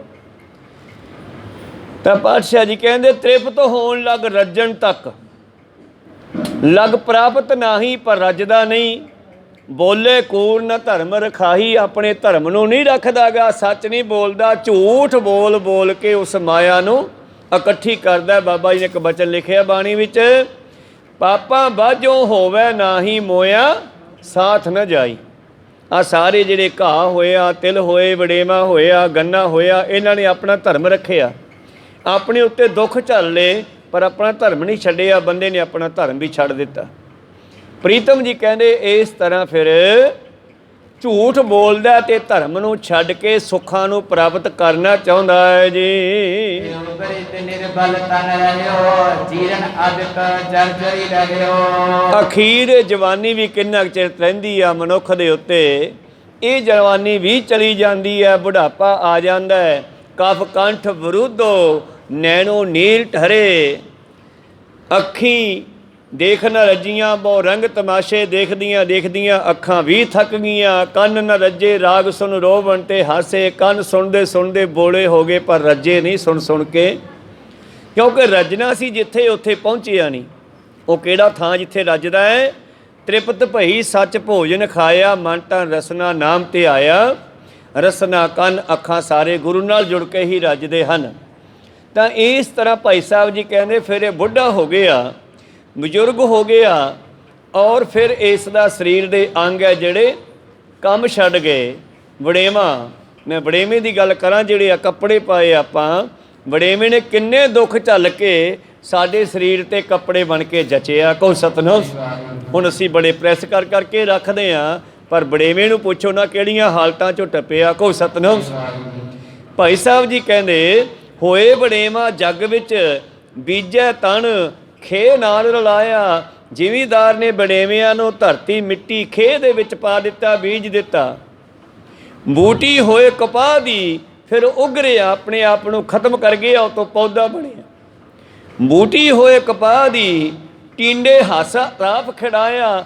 ਤੇ ਕਪਾਹ ਤੇ ਫੁੱਲ ਲੱਗੇ, ਤੇ ਫੁੱਲਾਂ ਤੋਂ ਬਾਅਦ ਟਿੰਡੇ ਲੱਗੇ, ਤੇ ਫਿਰ ਟਿੰਡੇ ਖਿੜਦੇ ਆ, ਮਾਨੂੰ ਹੱਸਦੇ ਹੋਣ। ਕਹੋ ਸਤਿਨਾਮ। ਉਹਨਾਂ ਟਿੰਡਿਆਂ ਵਿੱਚ ਕਪਾਹ ਆ ਗਈ ਹੁਣ, ਤੇ ਕਪਾਹ ਦੇ ਵਿੱਚ ਉਸੇ ਵੜੇਵੇਂ ਦੇ ਵੰਸ਼ ਆ ਗਈ ਸਾਰੀ। ਤਾਂ ਹੁਣ ਕੀ ਹੋਇਆ? ਉਹ ਵੜੇਵਾ ਜਿਹੜਾ ਸੀਗਾ ਅਨੇਕਾਂ ਰੂਪ ਧਾਰ ਕੇ ਇੱਕ ਪਰਮੇਸ਼ਰ ਵੀ ਅਨੇਕਾਂ ਹੋ ਗਿਆ ਆਪਣੇ ਵਿੱਚ ਆ ਕੇ। ਉਸੇ ਤਰ੍ਹਾਂ ਹੀ ਉਹ ਵੜੇਵਾ ਅਨੇਕਾਂ ਰੂਪ ਧਾਰ ਕੇ ਟਿੰਡਿਆਂ 'ਚ ਆ ਗਿਆ। ਬੂਟੀ ਹੋਏ ਕਪਾਹ ਦੀ, ਠਿੰਡੇ ਹਾਸੇ ਹਾਸੇ ਆਪ ਖੜਾਇਆ। ਦੋ ਮਿਲ ਵੇਲਣ ਵੇਲੇ ਆ, ਪਰ ਹੱਸਦਾ ਕੀ ਹੈ? ਤੂੰ ਠਹਿਰ ਜਾ ਥੋੜ੍ਹਾ, ਤੂੰ ਪੂਰਾ ਖਿੜਤਾ ਲੈ। ਤੇ ਫਿਰ ਬੀਬੀਆਂ ਪਹੁੰਚੀਆਂ ਚੁੱਕਣ ਵਾਲੀਆਂ, ਤੇ ਉਸ ਨੂੰ ਚੁੱਕਣ ਵੇਲੇ ਕਪਾਹ ਨੂੰ ਉਹਨਾਂ ਛਿਕਰੀਆਂ ਦੇ ਵਿੱਚੋਂ, ਟਿੰਡਿਆਂ ਵਿੱਚੋਂ ਖਿੱਚ ਖਿੱਚ ਕੇ ਕੱਢਿਆ। ਦੁੱਖ ਹੁੰਦਾ ਨਾ, ਉਹ ਬਜ਼ਾਰਾ ਬੋਲਦਾ ਨਹੀਂ, ਆਪਾਂ ਬੋਲ ਕੇ ਦੱਸ ਦਿੰਦੇ ਆ, ਦੁੱਖ ਉਹਨੇ ਵੀ ਝੱਲਿਆ। ਕਹੋ ਸਤਿਨਾਮ। ਦੋ ਮਿਲ ਫਿਰ ਟਿੰਡਿਆਂ 'ਚੋਂ ਕੱਢ ਕੇ ਪੰਡਾ ਬੰਨ੍ਹ ਕੇ ਘਰੇ ਲਿਆਂਦਾ ਜ਼ਿਮੀਂਦਾਰ ਨੇ। ਗਾਂ ਫੈਕਟਰੀਆਂ 'ਚ ਪਹੁੰਚ ਗਿਆ, ਬੇਲਣਾ 'ਚ ਪਹੁੰਚ ਗਿਆ। ਦੋ ਬੇਲਣਿਆਂ ਨੇ ਉਸ ਨੂੰ ਉਹਦੇ ਵਿੱਚੋਂ ਟਪਾਉਣਾ ਕੀਤਾ। ਇੱਕ ਬੇਲਣਾ ਹੁੰਦਾ ਦੰਦਿਆਂ ਵਾਲਾ ਪਹਿਲਾਂ, ਤੇ ਉਹ ਦੰਦੇ ਕੀ ਕਰਦੇ, ਜਦੋਂ ਵਿੱਚ ਦੀ ਟੱਪਦੇ ਆ ਟਿੰਡੇ, ਆਪਣਾ ਕਪਾਹ ਲੰਘਦੀ ਆ, ਤੇ ਉਹਦੇ ਵਾਲ ਖਿੱਚ ਲੈਂਦਾ ਹੈ, ਰੂੰ ਖਿੱਚ ਲੈਂਦਾ, ਵੜੇਵੇਂ ਅੱਡ ਕਰ ਦਿੰਦਾ ਹੈ, ਤੇ ਰੂੰ ਨੂੰ ਅੱਡ ਕਰ ਦਿੰਦਾ। ਕਹੋ ਸਤਿਨਾਮ। ਆਪਾਂ ਜਾਣਦੇ ਹੀ ਆ। ਦੋ ਮਿਲ ਵੇਲਣ ਵੇਲਿਆ, ਲੂ ਲੂ ਕਰ ਤੁੰਬ ਤਬਾਇਆ। ਲੂ ਲੂ ਪੱਟਿਆ ਗਿਆ ਉਸ ਵੜੇਵੇਂ ਦਾ। ਫਿਰ ਰੂਹ ਅੱਡ ਹੋ ਗਈ, ਵੜੇਵਾ ਅੱਡ ਹੋ ਗਿਆ। ਪਿੰਜਣ ਪਿੰਜ ਪਿੰਜਾਇਆ, ਕਰ ਕਰ ਗੋੜੀ ਸੂਤ ਕਤਾਇਆ, ਤੇ ਫਿਰ ਪਿੰਜਿਆ। ਫਿਰ ਰੂਹ ਬਣ ਗਈ, ਸਾਫ਼ ਕੀਤੀ। ਫਿਰ ਬੀਬੀਆਂ ਦੇ ਹੱਥ ਆਈ, ਬੀਬੀਆਂ ਨੇ ਉਹਦੀਆਂ ਪੂਣੀਆਂ ਵੱਟੀਆਂ, ਤੇ ਤਕਲੇ 'ਤੇ ਚੜ੍ਹਾ ਲਿਆ। ਕਹੋ ਸਤਿਨਾਮ। ਤੇ ਤਕਲੇ 'ਤੇ ਚੜ੍ਹਾ ਕੇ ਫਿਰ ਕੀ ਕੀਤਾ? ਖਿੱਚਿਆ ਉਸ ਨੂੰ। ਜਿਵੇਂ ਕੱਲ੍ਹ ਆਪਾਂ ਸੁਨਿਆਰ ਦੀ ਜਿੰਦਰੀ ਦੀ ਗੱਲ ਕੀਤੀ, ਸੁਨਿਆਰਾ ਸੋਹਣੇ ਨੂੰ ਜਿੰਦਰੀਆਂ ਦੀਆਂ ਬਰੀਕ ਤੋਂ ਬਰੀਕ ਮੋਰੀਆਂ ਵਿੱਚੋਂ ਖਿੱਚ ਕੇ ਸਾਨੂੰ ਗਹਿਣੇ ਹਾਰ ਆਦਿ ਬਣਾ ਕੇ ਦਿੰਦਾ, ਬਰੀਕ ਤਾਰਾਂ ਕਰਕੇ ਭੱਠੀ ਵਿੱਚ ਤਪਾਉਂਦਾ, ਤੇਜ਼ਾਬਾਂ 'ਚ ਪਾਉਂਦਾ, ਥੋੜੀਆਂ ਨਾਲ ਕੁੱਟਦਾ। ਫਿਰ ਕਿਤੇ ਜਾ ਕੇ ਗਹਿਣਾ ਸਾਡੇ ਕੰਨਾਂ ਵਿੱਚ, ਸਾਡੇ ਗਲ ਵਿੱਚ, ਸਾਡੇ ਹੱਥਾਂ ਵਿੱਚ ਕੜੇ ਬਣ ਕੇ ਸ਼ੋਭਦਾ। ਕਹੋ ਸਤਿਨਾਮ। ਪਰ ਦੁੱਖ ਹੋਣੇ ਵੀ ਬਹੁਤ ਚੱਲੇ ਆ। ਕਹਿੰਦੇ ਫਿਰ ਕੀ ਹੋਇਆ? ਪਿੰਜ ਪੰਜਾਏ ਉਡਾਇਆ, ਕੱਟ ਕਰ ਗੋੜੀ ਸੂਤ ਕਤਾਇਆ। ਤੇ ਫਿਰ ਸੂਤ ਬਣਾ ਕੇ ਤੇ ਬੀਬੀਆਂ ਨੇ ਉਹਨੂੰ ਤਕਲੇ 'ਤੇ ਚੜ੍ਹਾ ਕੇ ਖਿੱਚਿਆ ਪੂਣੀ ਨੂੰ, ਤੇ ਉਸ ਦਾ ਧਾਗਾ ਬਣਾ ਦਿੱਤਾ। ਤੰਡ ਖਿੱਚਿਆ ਪੂਣੀ ਦੇ ਵਿੱਚੋਂ, ਤਣ ਕੇ ਬੁਣ ਕੇ ਖੁੰਭ ਚੜ੍ਹਾਏ ਕੇ, ਤੇ ਫਿਰ ਪਹੁੰਚ ਗਿਆ ਜਲਾਹਿਆਂ ਦੇ ਕੋਲੇ। ਉਹ ਕੱਤੇ ਹੋਏ ਗੋੜੇ, ਕੱਤੇ ਹੋਏ ਗਲੋਟੇ, ਉਹ ਸਾਰੇ ਪਹੁੰਚ ਗਏ ਜੁਲਾਹਿਆਂ ਦੇ ਕੋਲੇ, ਤੇ ਜੁਲਾਹਿਆਂ ਨੇ ਫਿਰ ਉਸ ਨੂੰ ਤਣ ਲਿਆ, ਤਾਣੀ ਤੇ ਚੜਾ ਲਿਆ। ਔਰ ਤਾਣੀ ਤੇ ਚੜਾ ਕਰਕੇ ਫਿਰ ਉਹ ਜੁਲਾਹਿਆਂ ਨੇ ਵੀ ਉਸ ਨੂੰ ਕੁੱਟਿਆ ਖੂਬ, ਕੱਪੜਾ ਬਣਾਉਂਦਿਆਂ ਹੋਇਆ।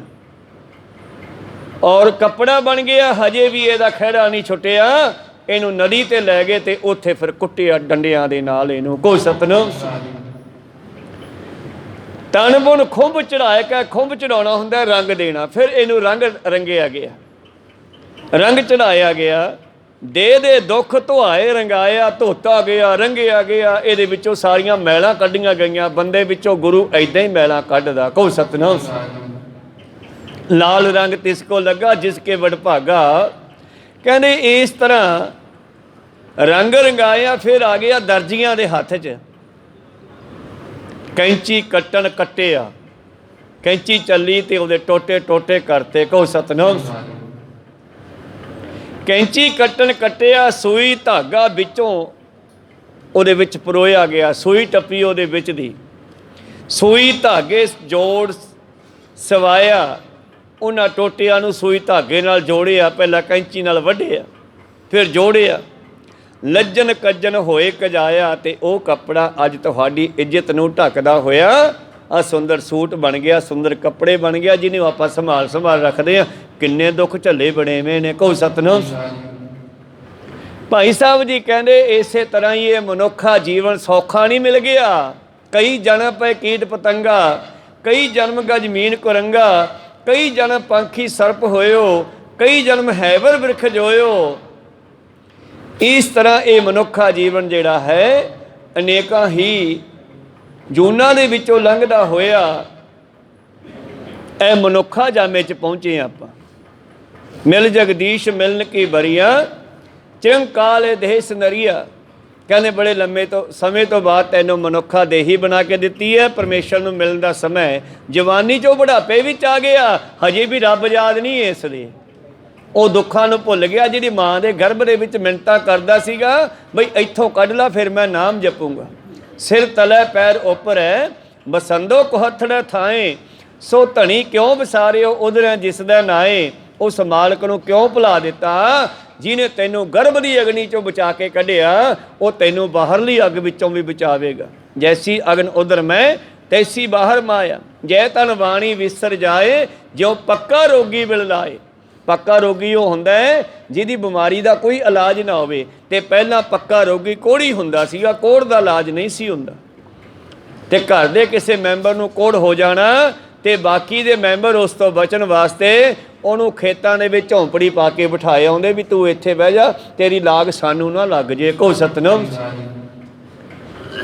ਹਾਂਜੀ, ਉਹ ਕੋਹੜੀ ਦਾ ਇਲਾਜ ਤਾਂ ਹੋ ਗਿਆ। ਅੱਜ ਡਾਕਟਰਾਂ ਨੇ ਦਵਾਈਆਂ ਬਣਾ ਲੀਆਂ, ਪਰ ਜਿਸ ਨੂੰ ਬਾਣੀ ਵਿਸਰ ਗਈ ਉਹਦਾ ਕੋਈ ਇਲਾਜ ਨਹੀਂ। ਕਹੋ ਸਤਨਾਮ। ਜੈ ਤਨ ਬਾਣੀ ਵਿਸਰ ਜਾਏ, ਜਿਉ ਪੱਕਾ ਰੋਗੀ ਬਿਲ ਲਾਏ। ਬਹੁਤਾ ਬੋਲਣ ਝੱਖਣ ਹੋਏ, ਬਿਨ ਬੋਲੇ ਜਾਣੇ ਸਭ ਸੋਏ। ਮੇਰੇ ਪ੍ਰੀਤਮ ਜੀ ਕਹਿੰਦੇ ਹਨ ਇਸ ਤਰ੍ਹਾਂ ਇਹ ਮਨੁੱਖ ਬਚਪਨ ਦੇ ਦੁੱਖਾਂ ਨੂੰ ਭੁੱਲ ਗਿਆ, ਜਵਾਨੀ ਦੇ ਸੁੱਖਾਂ ਨੂੰ ਮਾਣਦਾ ਹੋਇਆ ਬੁਢਾਪਾ ਆ ਗਿਆ ਹੈ। ਤੇ ਬੁਢਾਪੇ ਹੋਣ ਤੱਕ ਕੀ ਹੋਇਆ?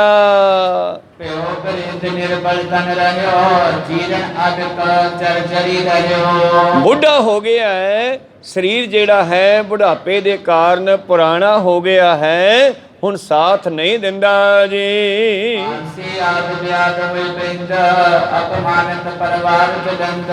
ਬਚਪਨ ਵਿੱਚ ਤਾਂ ਇਹਨੂੰ ਹੋਸ਼ ਨਹੀਂ ਸੀ। ਉਦੋਂ ਮਾਂ ਪਿਓ ਕੁੱਟਦੇ ਸੀ, ਝਿੜਕਦੇ ਸੀਗੇ। ਬੱਚਿਆਂ ਨੂੰ ਆਪਾਂ ਝਿੜਕਦੇ ਹਾਂ ਨਾ, ਆਪਾਂ ਨੂੰ ਵੀ ਝਿੜਕਿਆ ਹੋਣਾ ਆਪਣੇ ਸਮੇਂ 'ਚ, ਆਪਾਂ ਭੁੱਲ ਗਏ। ਕਹੋ ਸਤਨਾਮ। ਕਹਿੰਦੇ ਬਚਪਨ ਦੇ ਵਿੱਚ ਵੀ ਇਹਨੂੰ ਬੇਇੱਜ਼ਤੀ ਹੁੰਦੀ ਸੀ ਬਹੁਤ ਇਹਦੀ। ਜੇ ਮਾਂ ਪਿਓ ਕੁੱਟਦਾ ਜਵਾਕ ਦੀ ਬੇਇੱਜ਼ਤੀ ਤਾਂ ਹੁੰਦੀ ਹੈ ਨਾ, ਪਰ ਜਵਾਕ ਫਿਰ ਕਹਿੰਦੇ ਚਲ ਕੋਈ ਨਹੀਂ, ਮਾਂ ਪਿਓ ਆਪੇ ਕੁੱਟੂਗਾ ਹੀ, ਗਲਤੀਆਂ ਕਰਦੇ ਆ। ਕਹੋ ਸਤਨਾਮ। ਹੁਣ ਬਚਪਨ ਦੇ ਵਿੱਚ ਵੀ ਬੇਇੱਜ਼ਤੀ ਹੁੰਦੀ ਸੀ, ਜਵਾਨੀ ਵੀ ਸੁੱਖਾਂ ਵਿੱਚ ਖਚਤ ਹੋ ਗਿਆ, ਬੁਢਾਪੇ ਦੇ ਵਿੱਚ ਫੇਰ ਉਵੇਂ ਹੀ ਹੋਣ ਲੱਗੀ ਜਿਵੇਂ ਬਚਪਨ ਵਿੱਚ ਹੁੰਦੀ ਸੀ। ਖਾਂਸੀ ਯਾਦ ਵਿਆਦ ਹੋਏ ਬਰਿੰਦ, ਗਲਾ ਖਰਾਬ ਹੋ ਜਾਂਦਾ ਹੈ, ਥੁੱਕਦਾ ਹੈ। ਤਾਂ ਕਈ ਬਾਲੀਆਂ ਸਫਾਈ ਵਾਲੀਆਂ ਨੂੰਹਾਂ ਲੜਦੀਆਂ, ਪੁੱਤ ਲੜਦੇ ਆ, ਜਵਾਕ ਲੜਦੇ ਆ, ਬਾਬਾ ਥਾਂ ਤੁੱਕੀ ਜਨ ਤੋਂ ਬਾਹਰ ਜਾ ਕੇ ਥੁੱਕਿਆ। ਤਾਂ ਇਸ ਤਰ੍ਹਾਂ ਖਾਂਸੀ ਯਾਦ ਵਿਆਦ ਹੋਏ ਬਰਿੰਦ, ਅਪਮਾਨਤ ਪਰਿਵਾਰ ਬਿਲੰਦ। ਪਰਿਵਾਰ ਫਿਰ ਅਪਮਾਨਤ ਕਰਦਾ ਹੈ, ਝਿੜਕਦਾ ਹੈ, ਬਜ਼ੁਰਗਾਂ ਨੂੰ, ਤੈਨੂੰ ਬਾਪੂ ਕੀ ਪਤਾ, ਮੈਨੂੰ ਪਤਾ ਮੈਂ ਕਿਵੇਂ ਕੰਮ ਕਰਨਾ ਹੈ, ਤੂੰ ਬਹਿ ਜਾ ਉੱਥੇ ਪਰੇ ਹੋ ਕੇ ਹੁਣ। ਕਹੋ ਸਤਿਨਾਮ। ਤੇ ਕੋਈ ਸਮਾਂ ਸੀਗਾ ਬਾਪੂ ਬਾਪੂ ਕਹਿੰਦੇ ਸੀ ਤੇ ਬੜੇ ਸੁੱਖ ਲੈਂਦੇ ਸੀ। ਜਦੋਂ ਬਾਪੂ ਖਵਾਇਆ ਫਿਰ ਪਤਾ ਲੱਗੂਗਾ ਨਾ ਵੀ ਬਾਪੂ ਦੀ ਕੀ ਅਹਿਮੀਅਤ ਹੈ। ਪਰ ਮਨੁੱਖਾ ਜਨਮ ਦੀ ਅਹਿਮੀਅਤ ਦੀ ਗੱਲ ਕਰਦੇ ਹਾਂ। ਮਨੁੱਖਾ ਜੀਵਨ ਕਿਵੇਂ ਕਿਵੇਂ ਸਾਨੂੰ ਮਿਲਿਆ ਤੇ ਕਿਵੇਂ ਸਾਡੇ ਹੱਥੋਂ ਜਾ ਰਿਹਾ ਹੈ। ਸੰਕਟ ਅਭਿਕ ਪਾਈ ਮਰ ਰਹੈ, ਜੀਵ ਗਤੀ ਜਿਮ ਕਿਆ ਕਰ ਕਹੈ। ਫੇਰ ਬੁਢਾਪੇ ਦੇ ਵੀ ਅਨੇਕਾਂ ਦੁੱਖਾਂ ਨੂੰ ਭੋਗਦਾ ਹੋਇਆ ਜੀਵ ਆਤਮਾ ਇਸ ਸਰੀਰ ਚੋਂ ਨਿਕਲ ਜਾਂਦਾ ਹੈ। ਇੱਥੇ ਆ ਕੇ ਵੀ ਇਸ ਦੀ ਇੱਛਾ ਪਰਮੇਸ਼ਰ ਵਿੱਚ ਮਿਲਣ ਦੀ ਪੂਰੀ ਨਾ ਹੋਈ, ਕਿਉਂਕਿ ਆਪਾਂ ਕੀਤੀ ਨਹੀਂ, ਆਪਾਂ ਲੈ ਕੇ ਨਹੀਂ ਗਏ ਇਹਨੂੰ ਗੁਰੂ ਦੇ ਕੋਲ, ਆਪਾਂ ਗੁਰੂ ਦੀ ਗੱਲ ਨਹੀਂ ਸੁਣੀ, ਆਪਾਂ ਗੁਰਮਤਿ ਅਨੁਸਾਰ ਚੱਲੇ ਨਹੀਂ ਤੇ ਜੀਵ ਆਤਮਾ ਵਿਚਾਰੀ ਨਿਰਾਸ਼ੀ ਉੱਠ ਚੱਲੀ। ਨਾਂਗੋ ਆਇਆ ਨਾਂਗੋ ਜਾਸੀ, ਅਲਾਣੀਆਂ ਵਿੱਚੋਂ ਪੜ੍ਹਦੇ ਹਾਂ। ਬਿਨਾਂ ਕੱਪੜਿਆਂ ਤੋਂ ਆਇਆ ਸੀ ਤੇ ਬਿਨਾਂ ਕੱਪੜਿਆਂ ਤੋਂ ਹੀ ਤੁਰ ਗਿਆ ਦੁਨੀਆ ਦੇ ਵਿੱਚੋਂ। ਤੇ ਫਿਰ ਜਾਂਦੇ ਹੋਏ ਕੱਪੜਾ ਕਿਹੜਾ ਲੈਣਾ ਸੀ? ਕੱਪੜਾ ਤਾਂ ਖੈਰ ਕਿਸੇ ਨਾਲ ਵੀ ਨਹੀਂ ਜਾਣਾਗਾ, ਗੁਰਮੁਖਾਂ ਨੇ ਵੀ ਸਰੀਰ ਦੇ ਕੱਪੜੇ ਤਾਂ ਸੜ ਜਾਣੇ ਆ। ਤਾਂ ਉੱਥੇ ਕੱਪੜਾ ਜਾਣਾ ਸੀਗਾ ਨਾਮ ਦਾ। ਕਹੋ ਸਤਿਨਾਮ। ਜਿਹਨੇ ਦਰਗਾਹ ਵਿੱਚ ਸਾਡੀ ਇੱਜ਼ਤ ਰੱਖਣੀ ਸੀ, ਉਹ ਕੱਪੜਾ ਸੀ ਗੁਰੂ ਕੋਲੋਂ ਲੈਣਾ ਸੀਗਾ। ਪ੍ਰੇਮ ਪਟੋਲਾ ਤੈਸੈ ਦਿੱਤਾ ਢੱਕਣ ਕੋ ਪੱਤ ਮੇਰੀ, ਉਹ ਇੱਜ਼ਤ ਰੱਖਣ ਵਾਲਾ ਕੱਪੜਾ ਉਹ ਲਿਆ ਹੀ ਨਹੀਂ ਆਪਾਂ। ਕਹੋ ਸਤਿਨਾਮ। ਚਲੋ ਜਨਮਿਆ ਤਾਂ ਬਿਨਾਂ ਕੱਪੜਿਆਂ ਤੋਂ ਠੀਕ ਆ, ਫਿਰ ਜਾਂਦਾ ਬਿਨਾਂ ਕੱਪੜਿਆਂ ਤੋਂ ਕਿਉਂ ਗਿਆ? ਆਹੀ ਜਿਹੜਾ ਪ੍ਰੇਮ ਦਾ ਪਟੋਲਾ ਗੁਰੂ ਨੇ ਸਾਨੂੰ ਦੇਣਾ ਸੀ। ਬਾਣੀ ਪੜ੍ਹਨਾ, ਨਿਤਨੇਮ ਕਰਨਾ, ਸਿਮਰਨ ਭਜਨ ਬੰਦਗੀ ਕਰਨੀ, ਧਰਮ ਦੇ ਵਿੱਚ ਆਉਣਾ, ਸੱਚ ਬੋਲਣਾ, ਇਸ ਕੱਪੜੇ ਨੂੰ ਅਸੀਂ ਪ੍ਰਾਪਤ ਨਹੀਂ ਕੀਤਾ। ਨੰਗਾ ਦੋਜਕ ਚੱਲਿਆ ਤਾਂ ਦਿਸੈ ਖਰਾ ਡਰਾਵਣਾ, ਕਰ ਔਗਣ ਪਛੋਤਾਵਣਾ, ਕਰ ਔਗਣ ਪਛੋਤਾਵਣਾ। ਬੋਲੋ ਸਤਨਾਮ। ਸ਼੍ਰੀ ਵਾਹਿਗੁਰੂ ਆਸਾ ਕੀ ਵਾਰ ਕੀ ਪੌੜੀ ਹੈ ਇਹ। ਤਾਂ ਬਾਬਾ ਜੀ ਕਹਿੰਦੇ ਫਿਰ ਮਰ ਗਿਆ। ਬੁਢਾਪੇ ਦੇ ਵਿੱਚ ਅਨੇਕਾਂ ਦੁੱਖਾਂ ਨੂੰ ਭੋਗਦਾ ਹੋਇਆ ਸਰੀਰ ਤੇ ਆ ਗਿਆ। ਇਹ ਜੀਵ ਦੀ ਐਦਾਂ ਦੀ ਗਤੀ ਆ, ਦੇਖ ਲਓ ਕਿੱਥੋਂ ਚੱਲਿਆ ਤੇ ਕਿੱਥੇ ਪਹੁੰਚਿਆ। ਸਿਉਣੇ ਬਾਰੇ ਵੀ ਦੱਸਦੇ ਹੈ ਭਾਈ ਸਾਹਿਬ ਜੀ। ਰਹਿਣ ਰਸਾਇਣ ਸਿੱਝੀ ਹੈ, ਰੇਤ ਹੇਤ ਕਰ ਕੰਚਨ ਵਸੈ। ਤੇ ਸੋਨਾ ਹੁੰਦਾ ਕਿੱਥੇ ਆ ਪਤਾ? ਇਹ ਰੇਤੇ ਵਿੱਚ ਹੁੰਦਾ, ਖਾਣਾ ਚੋਂ ਨਿਕਲਦਾ। ਲੋਹਾ, ਤਾਂਬਾ, ਸੋਨਾ, ਚਾਂਦੀ, ਇਹ ਜਿਹੜੀਆਂ ਸ਼ੁੱਧ ਧਾਤਾਂ ਨੇ ਇਹ ਸਿੱਧੀਆਂ ਰੇਤੇ ਚੋਂ ਨਿਕਲਦੀਆਂ। ਪਿੱਤਲ ਜਿਹੜਾ ਤਾਂਬੇ ਤੋਂ ਬਣਾਇਆ ਜਾਂਦਾ। ਕਹੋ ਸਤਿਨਾਮ। ਚਲੋ ਖੈਰ ਸੋਨੇ ਦੀ ਗੱਲ ਕਰੀਏ, ਜਿਵੇਂ ਭਾਈ ਗੁਰਦਾਸ ਜੀ ਕਹਿੰਦੇ ਹਨ। ਹੁਣ ਇਹ ਤਾਂ ਜੀਵ ਜਿਹੜਾ ਸੀ ਬੁਢਾਪੇ ਦੇ ਵਿੱਚ ਮਰ ਗਿਆ, ਗੁਰੂ ਵਾਲਾ ਬਣਿਆ ਨੀਗਾ। ਇਹਦੀ ਗਤੀ ਹੁਣ ਪਤਾ ਨਹੀਂ ਕਿੱਧਰ ਨੂੰ ਚਲਿਆ। ਗਤੀ ਹੁੰਦੀ ਹੈ ਚਾਲ, ਤੁਸੀਂ ਇੱਥੋਂ ਨਿਕਲੋਗੇ ਗਤੀ ਕਰੋਗੇ। ਗੱਡੀ ਗਤੀ ਕਰ ਰਹੀ ਹੈ, ਆਪਾਂ ਵੀ ਗਤੀ ਕਰਦੇ ਹਾਂ ਪੈਰਾਂ ਦੇ ਨਾਲ, ਭਾਵ ਗਤੀ ਵਿੱਚ ਚੱਲਣਾ ਹੁੰਦਾ। ਅਸੀਂ ਇੱਥੋਂ ਨਿਕਲਾਂਗੇ, ਦਰਬਾਰ ਸਾਹਿਬ 'ਚੋਂ ਬਾਹਰ ਜਾਵਾਂਗੇ, ਕਿਲੇ 'ਚੋਂ ਬਾਹਰ ਨਿਕਲਾਂਗੇ, ਫਿਰ ਕਿਸੇ ਨੂੰ ਕਿਸੇ ਦਾ ਨਹੀਂ ਪਤਾ ਕੌਣ ਕਿੱਧਰ ਨੂੰ ਗਿਆ। ਕਹੋ ਸਤਿਨਾਮ। ਇਸੇ ਤਰ੍ਹਾਂ ਹੀ ਜੀਵ ਬੁਢਾਪੇ ਤੋਂ ਬਾਅਦ ਮਰ ਗਿਆ ਤੇ ਮਰਨ ਤੋਂ ਬਾਅਦ ਕਹਾਂ ਤੇ ਆਵੇ ਕਹਾਂ ਜਾਵੇ, ਕਹਾਂ ਰਿਹਾ ਸਮਾਈ। ਭਾਈ ਸਾਹਿਬ ਜੀ ਬਾਣੀ, ਪਾਤਸ਼ਾਹ ਜੀ ਬਾਣੀ ਵਿੱਚ ਲਿਖਦੇ ਨੇ। ਇਸ ਕਰਕੇ ਜੀਵ ਕਿੱਧਰ ਨੂੰ ਜਾਂਦਾ ਤੇ ਉਸ ਪਰਮੇਸ਼ਰ ਦੇ ਹੱਟ ਵਿੱਚ, ਉਸ ਪਰਮੇਸ਼ਰ ਸਰਾਫ ਦੀ ਪੇਟੀ ਵਿੱਚ ਕਿਵੇਂ ਜਾ ਸਕਦਾ? ਇਹ ਸਿਉਣੇ ਦੀ ਉਦਾਹਰਨ ਭਾਈ ਸਾਹਿਬ ਭਾਈ ਗੁਰਦਾਸ ਜੀ ਦੀ ਪੜ੍ਹੀਏ ਆਪਾਂ। ਰਹਿਣ ਰਸਾਇਣ ਸੀਜੀਏ, ਰੇਤ ਹੇਤ ਕਰ ਕੰਚਨ ਵਸੈ। ਹੁਣ ਰਸਾਇਣੀ ਲੋਕ, ਰਸਾਇਣੀ ਹੁੰਦੇ ਨੇ ਜਿਹੜੇ ਰੇਤੇ ਵਿੱਚੋਂ ਸੋਨੇ ਨੂੰ ਕੱਢਦੇ ਆ, ਜਾਂ ਸੁਨਿਆਰਿਆਂ ਦੇ ਇੱਕ ਹੋਰ ਹੁੰਦੇ ਨੇ ਉਹ ਜਿਹੜੇ ਸੁਨਿਆਰਿਆਂ ਦੀ ਸਵਾਹ ਵਿੱਚੋਂ ਰੇਤਾ ਕੱਢਦੇ ਆ। ਕਹੋ ਸਤਿਨਾਮ। ਸੁਨਿਆਰਿਆਂ ਦੇ ਕੂੜੇ ਵਿੱਚੋਂ ਰੇਤਾ ਸੋਨਾ ਕੱਢਦੇ ਆ ਜਿਹੜੇ, ਤਾਂ ਮੁਨਿਆਰੇ ਉਹਨਾਂ ਨੂੰ ਕਹਿੰਦੇ ਆ। ਤਾਂ ਇਹ ਰਸਾਇਣੀ ਕੀ ਕਰਦੇ ਹਨ? ਜਿੱਥੇ ਖਾਣਾ ਹੁੰਦੀਆਂ ਸੋਨੇ ਦੀਆਂ, ਉਸ ਰੇਤੇ ਨੂੰ ਜਾ ਕੇ ਛਾਣਦੇ ਹਨ, ਮਿੱਟੀਆਂ ਵਿੱਚ ਧੋਂਦੇ ਹਨ, ਉਹਦੇ ਵਿੱਚੋਂ ਧਾਤਾਂ ਅਲੱਗ ਹੋ ਜਾਂਦੀਆਂ, ਰੇਤਾ ਵਹਿ ਜਾਂਦਾ ਹੈ। ਧੋ ਕੇ ਰੇਤੇ ਨੂੰ ਉਹਦੇ ਵਿੱਚੋਂ ਸੋਨੇ ਦੇ ਕਣ ਕੱਢ ਲੈਂਦੇ ਆ। ਰੇਤੇ ਦੇ ਕਣ ਜਿਹੜੇ ਹੁੰਦੇ ਆ ਇਹ, ਪਰ ਮਿਕਸ ਹੁੰਦਾ ਰੇਤੇ ਦੇ ਵਿੱਚ ਸੋਨਾ। ਤਾਂ ਉਸ ਨਾਲ ਕਣਾਂ ਨੂੰ ਕੱਢ ਲੈਂਦੇ ਆ। ਰੱਤੀ ਥੋੜ੍ਹਾ ਜਿਹਾ, ਫਿਰ ਵੱਧ ਗਿਆ, ਮਾਸਾ ਹੋ ਗਿਆ, ਤੋਲਾ ਹੋ ਗਿਆ, ਵਾਹਵਾ ਜਦੋਂ ਹੋ ਗਿਆ,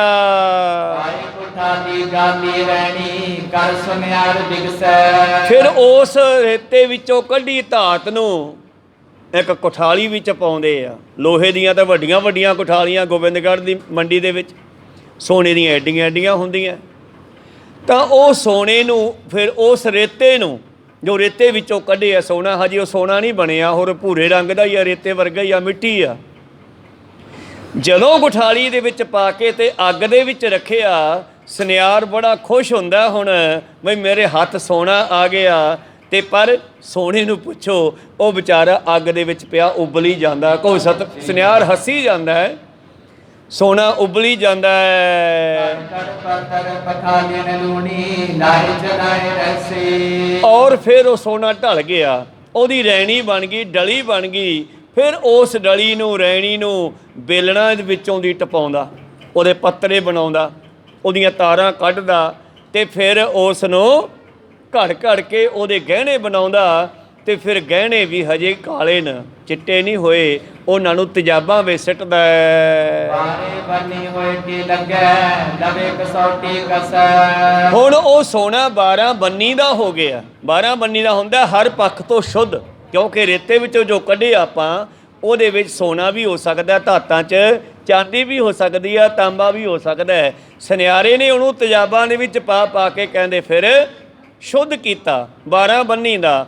ਹੁਣ ਉਹ ਕੇਵਲ ਸੋਨਾ ਹੈ ਤੇ ਉਹ ਸੋਨੇ ਨੂੰ ਇਹਨੇ ਘਸੋਟੀ ਤੇ ਲਾ ਕੇ ਦੇਖਿਆ, ਜਿਵੇਂ ਗੁਰੂ ਅਰਜਨ ਦੇਵ ਜੀ ਨੇ ਭਾਈ ਮੰਝ ਨੂੰ ਘਸੋਟੀ ਤੇ ਕੱਸਿਆ। ਕੋਈ ਸਤਨ ਜਿਵੇਂ ਭਾਈ ਸਾਹਿਬ ਭਾਈ ਮੰਝ ਨੂੰ ਗੁਰੂ ਅਰਜਨ ਦੇਵ ਜੀ ਨੇ ਘਸੋਟੀ ਲਾਈ ਤੇ ਘਸੋਟੀ ਤੇ ਲਾ ਕਰਕੇ ਸਾਖੀ ਤੁਸੀਂ ਜਾਣਦੇ ਹੋ ਨਾ, ਘਸੋਟੀ ਲਾਉਣਾ ਹੁੰਦਾ ਸ਼ੁੱਧ ਕਰਨਾ, ਜਿਵੇਂ ਸੁਨਿਆਰੇ ਨੇ ਸੋਨਾ ਸ਼ੁੱਧ ਕੀਤਾ। ਕੋਈ ਸਤਨਾਮ।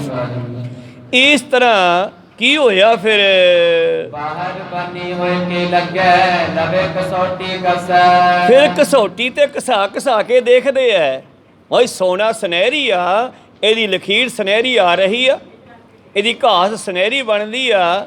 ਜੇ ਦੇਖਣ ਨੂੰ ਤਾਂ ਸੁਨਹਿਰੀ ਹੋਵੇ ਪਰ ਘਾਸ ਉਹਦੀ ਚਿੱਟੀ ਨਿਕਲੇ ਤੇ ਉਹ ਅਜੇ ਖੋਟਾ ਹੈ। ਦੇਖਣ ਨੂੰ ਬੰਦਾ ਦਿਸੇ ਪਰ ਕਰਤੂਤ ਪਸ਼ੂਆਂ ਵਾਲੀ ਕਰੇ ਤੇ ਫਿਰ ਅਜੇ ਬੰਦਾ ਨਹੀਂ, ਹਜੇ ਪਸ਼ੂ ਹੈ। ਕਹੋ ਸਤਨਾਮ। ਕਰਤੂਤ ਪਸ਼ੂ ਕੀ ਮਾਨਸ ਜਾਤ, ਲੋਕ ਪ੍ਰਚਾਰਾ ਕਰੇ ਦਿਨ ਰਾਤ। ਇਸ ਕਰਕੇ ਇਹ ਹਜੇ ਪਸ਼ੂ ਹੈ, ਹਜੇ ਬੰਦਾ ਨਹੀਂ ਬਣਿਆ। ਤਾਂ ਇਸ ਕਰਕੇ ਬੰਦੇ ਨੂੰ ਕਿਹਾ ਜਾਂਦਾ ਬੰਦਾ ਬਣ, ਕਿਉਂਕਿ ਕਰਤੂਤਾਂ ਪਸ਼ੂਆਂ ਦੀਆਂ ਕਰਦਾ ਦਿਸਣ ਨੂੰ ਬੰਦਾ ਹੈ। ਉਹ ਸਿਉਣਾ ਵੀ ਕਈ ਵਾਰੀ ਘਸੋਟੀਆਂ ਤੇ ਲਾ ਵੇਖਦੇ ਆ, ਜੇ ਉਹਦੀ ਲਾਲ ਘਾਸ ਆਉਂਦੀ ਆ, ਲਾਲ ਲੈਣ ਘਸਦੀ ਆ, ਘਸੋਟੀ ਹੁੰਦੀ ਆ ਕਾਲੇ ਰੰਗ ਦਾ ਪੱਥਰ, ਜਾਂ ਪੱਥਰ ਤੇ ਘਸਾਵਾਂਗੇ ਤੇ ਜਿਹੋ ਜਿਹੀ ਧਾਤ ਹੈ ਉਹੀ ਜਿਹਾ ਰੰਗ ਆਉਣਾ ਚਾਹੀਦਾ ਹੈ। ਜਿਹੋ ਜਿਹਾ ਬੰਦਾ ਬਾਹਰੋਂ ਆ ਉਹੋ ਜਿਹਾ ਅੰਦਰੋਂ ਹੋਣਾ ਚਾਹੀਦਾ। ਕੋਈ ਸਤਨਾਮ। ਫੇਰ ਤਾਂ ਉਹ ਸਹੀ ਆ ਘਸੋਟੀ ਤੇ ਜੇ ਲਾਲ ਰੰਗ ਦੀ ਉਹਦੀ ਘਾਸ ਆਉਂਦੀ ਹੈ, ਇਹਦਾ ਮਤਲਬ ਹਜੇ ਇਹਦੇ ਵਿੱਚ ਤਾਂਬੇ ਦੀ ਬਹੁਤਾਤ ਹੈ। ਇਹ ਸੁਨਹਿਰੀ ਤਾਂ ਬਾਹਰੋਂ ਦਿਸਦਾ ਪਰ ਵਿੱਚ ਤਾਂਬਾ ਲੱਗਦਾ। ਚਿੱਟੀ ਆਉਂਦੀ ਹੈ, ਚਾਂਦੀ ਦੀ ਘਾਸ ਹੈ। ਤਾਂ ਇਸ ਕਰਕੇ ਫਿਰ ਉਹਨੂੰ ਵਾਰ-ਵਾਰ ਘਸੋਟੀਆਂ 'ਤੇ ਪਰਖਿਆ ਜਾਂਦਾ ਹੈ। ਤੇ ਜੇ ਖੋਟ ਨਿਕਲਦੀ ਆ ਫਿਰ ਉਹਨੂੰ ਚੱਕ ਕੇ ਅੱਗ 'ਚ ਪਾਉਂਦੇ ਆ, ਢਾਲਦੇ ਆ, ਕੁੱਟਦੇ ਆ, ਮਾਰਦੇ ਆ, ਟੋਟੇ ਕਰਕੇ ਤੇਜ਼ਾਬਾਂ 'ਚ ਪਾਉਂਦੇ ਆ। ਤੇਜ਼ਾਬ ਉਹਦੇ ਵਿਚਲੀਆਂ ਸਾਰੀਆਂ ਧਾਤਾਂ ਨੂੰ ਖੰਡਿਆ ਦਿੰਦਾ, ਉਹਨੂੰ ਖੋਰ ਦਿੰਦਾ, ਉਹ ਪਾਣੀ ਵਿੱਚ ਪਾਣੀ ਹੋ ਜਾਂਦਾ। ਫਿਰ ਉਹਦੇ ਵਿੱਚ ਚਾਂਦੀ ਦੀਆਂ ਛੜਾਂ ਰੱਖਦੇ ਆ, ਚਾਂਦੀ ਦੀਆਂ ਡੰਡੀਆਂ ਰੱਖਦੇ ਐਡੀਆਂ ਐਡੀਆਂ। ਫਿਰ ਉਹ ਚਾਂਦੀ ਸੋਨੇ ਦੇ ਪਾਊਡਰ ਨੂੰ ਖਿੱਚ ਲੈਂਦੀ ਆ, ਬਾਕੀ ਵਿੱਚ ਰਹਿ ਜਾਂਦੇ ਆ। ਫਿਰ ਉਹਨੂੰ ਢਾਲਦੇ ਆ, ਫਿਰ ਸ਼ੁੱਧ ਸੋਨਾ ਜਦ ਬਣ ਜਾਂਦਾ ਹੈ ਜੀ।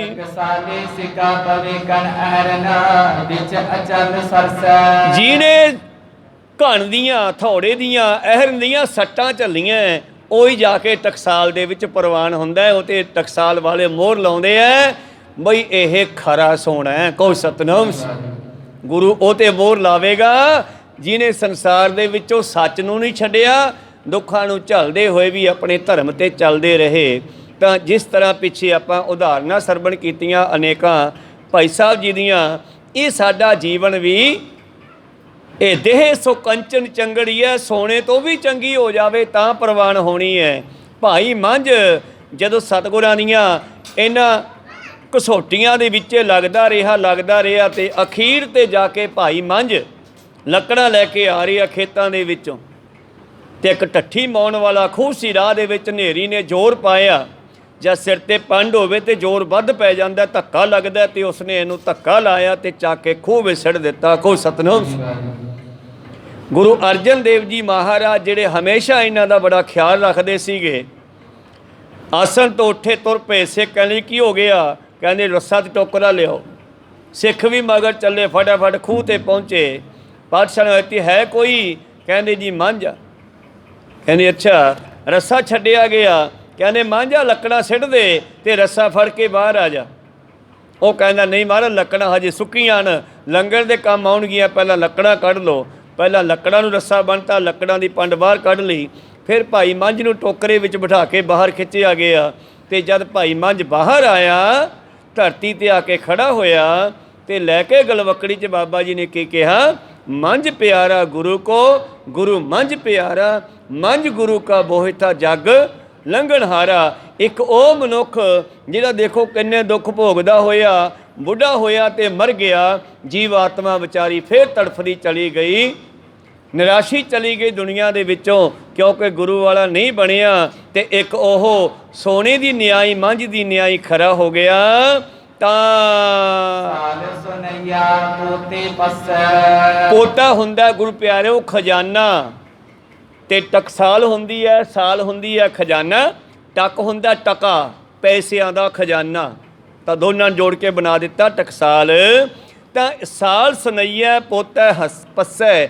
ਇਸ ਤਰ੍ਹਾਂ ਜਿਹੜਾ ਗੁਰੂ ਪਿਆਰਿਓ ਉਹ ਸੋਨੇ ਦੀ ਮੋਹਰ ਬਣ ਗਈ। ਹੁਣ ਜੋ ਆਪਾਂ ਨੂੰ ਖਰੇ ਸਿਉਣੇ ਦੀ ਮੋਹਰ ਮਿਲਦੀ ਹੈ, ਉਹਨੂੰ ਮੋਹਰ ਕਹਿੰਦੇ ਆਪਾਂ, ਖਰਾ ਸਿਉਣਾ ਕਹਿੰਦੇ। ਉਸ 'ਤੇ ਫਿਰ ਟਕਸਾਲ ਦੇ ਉੱਤੇ ਸਰਕਾਰੀ ਮੋਹਰ ਲੱਗੀ ਹੁੰਦੀ ਹੈ ਵੀ ਇਹ ਖਰਾ ਸਿਉਣੇ ਦਾ ਬਿਸਕੁਟ ਹੈ। ਅੱਜ ਕੱਲ੍ਹ ਬਿਸਕੁਟਾਂ ਦੇ ਰੂਪ 'ਚ ਆਉਂਦਾ, ਪਹਿਲਾਂ ਗੋਲ ਹੁੰਦਾ ਸੀ, ਮੋਹਰਾਂ ਦੇ ਰੂਪ 'ਚ ਹੁੰਦਾ ਸੀ। 12 ਆਨਿਆਂ ਦਾ, 16 ਆਨਿਆਂ ਦਾ, ਤੋਲੇ ਦਾ, ਅੱਜ 10 ਗ੍ਰਾਮ ਦਾ ਹੁੰਦਾ।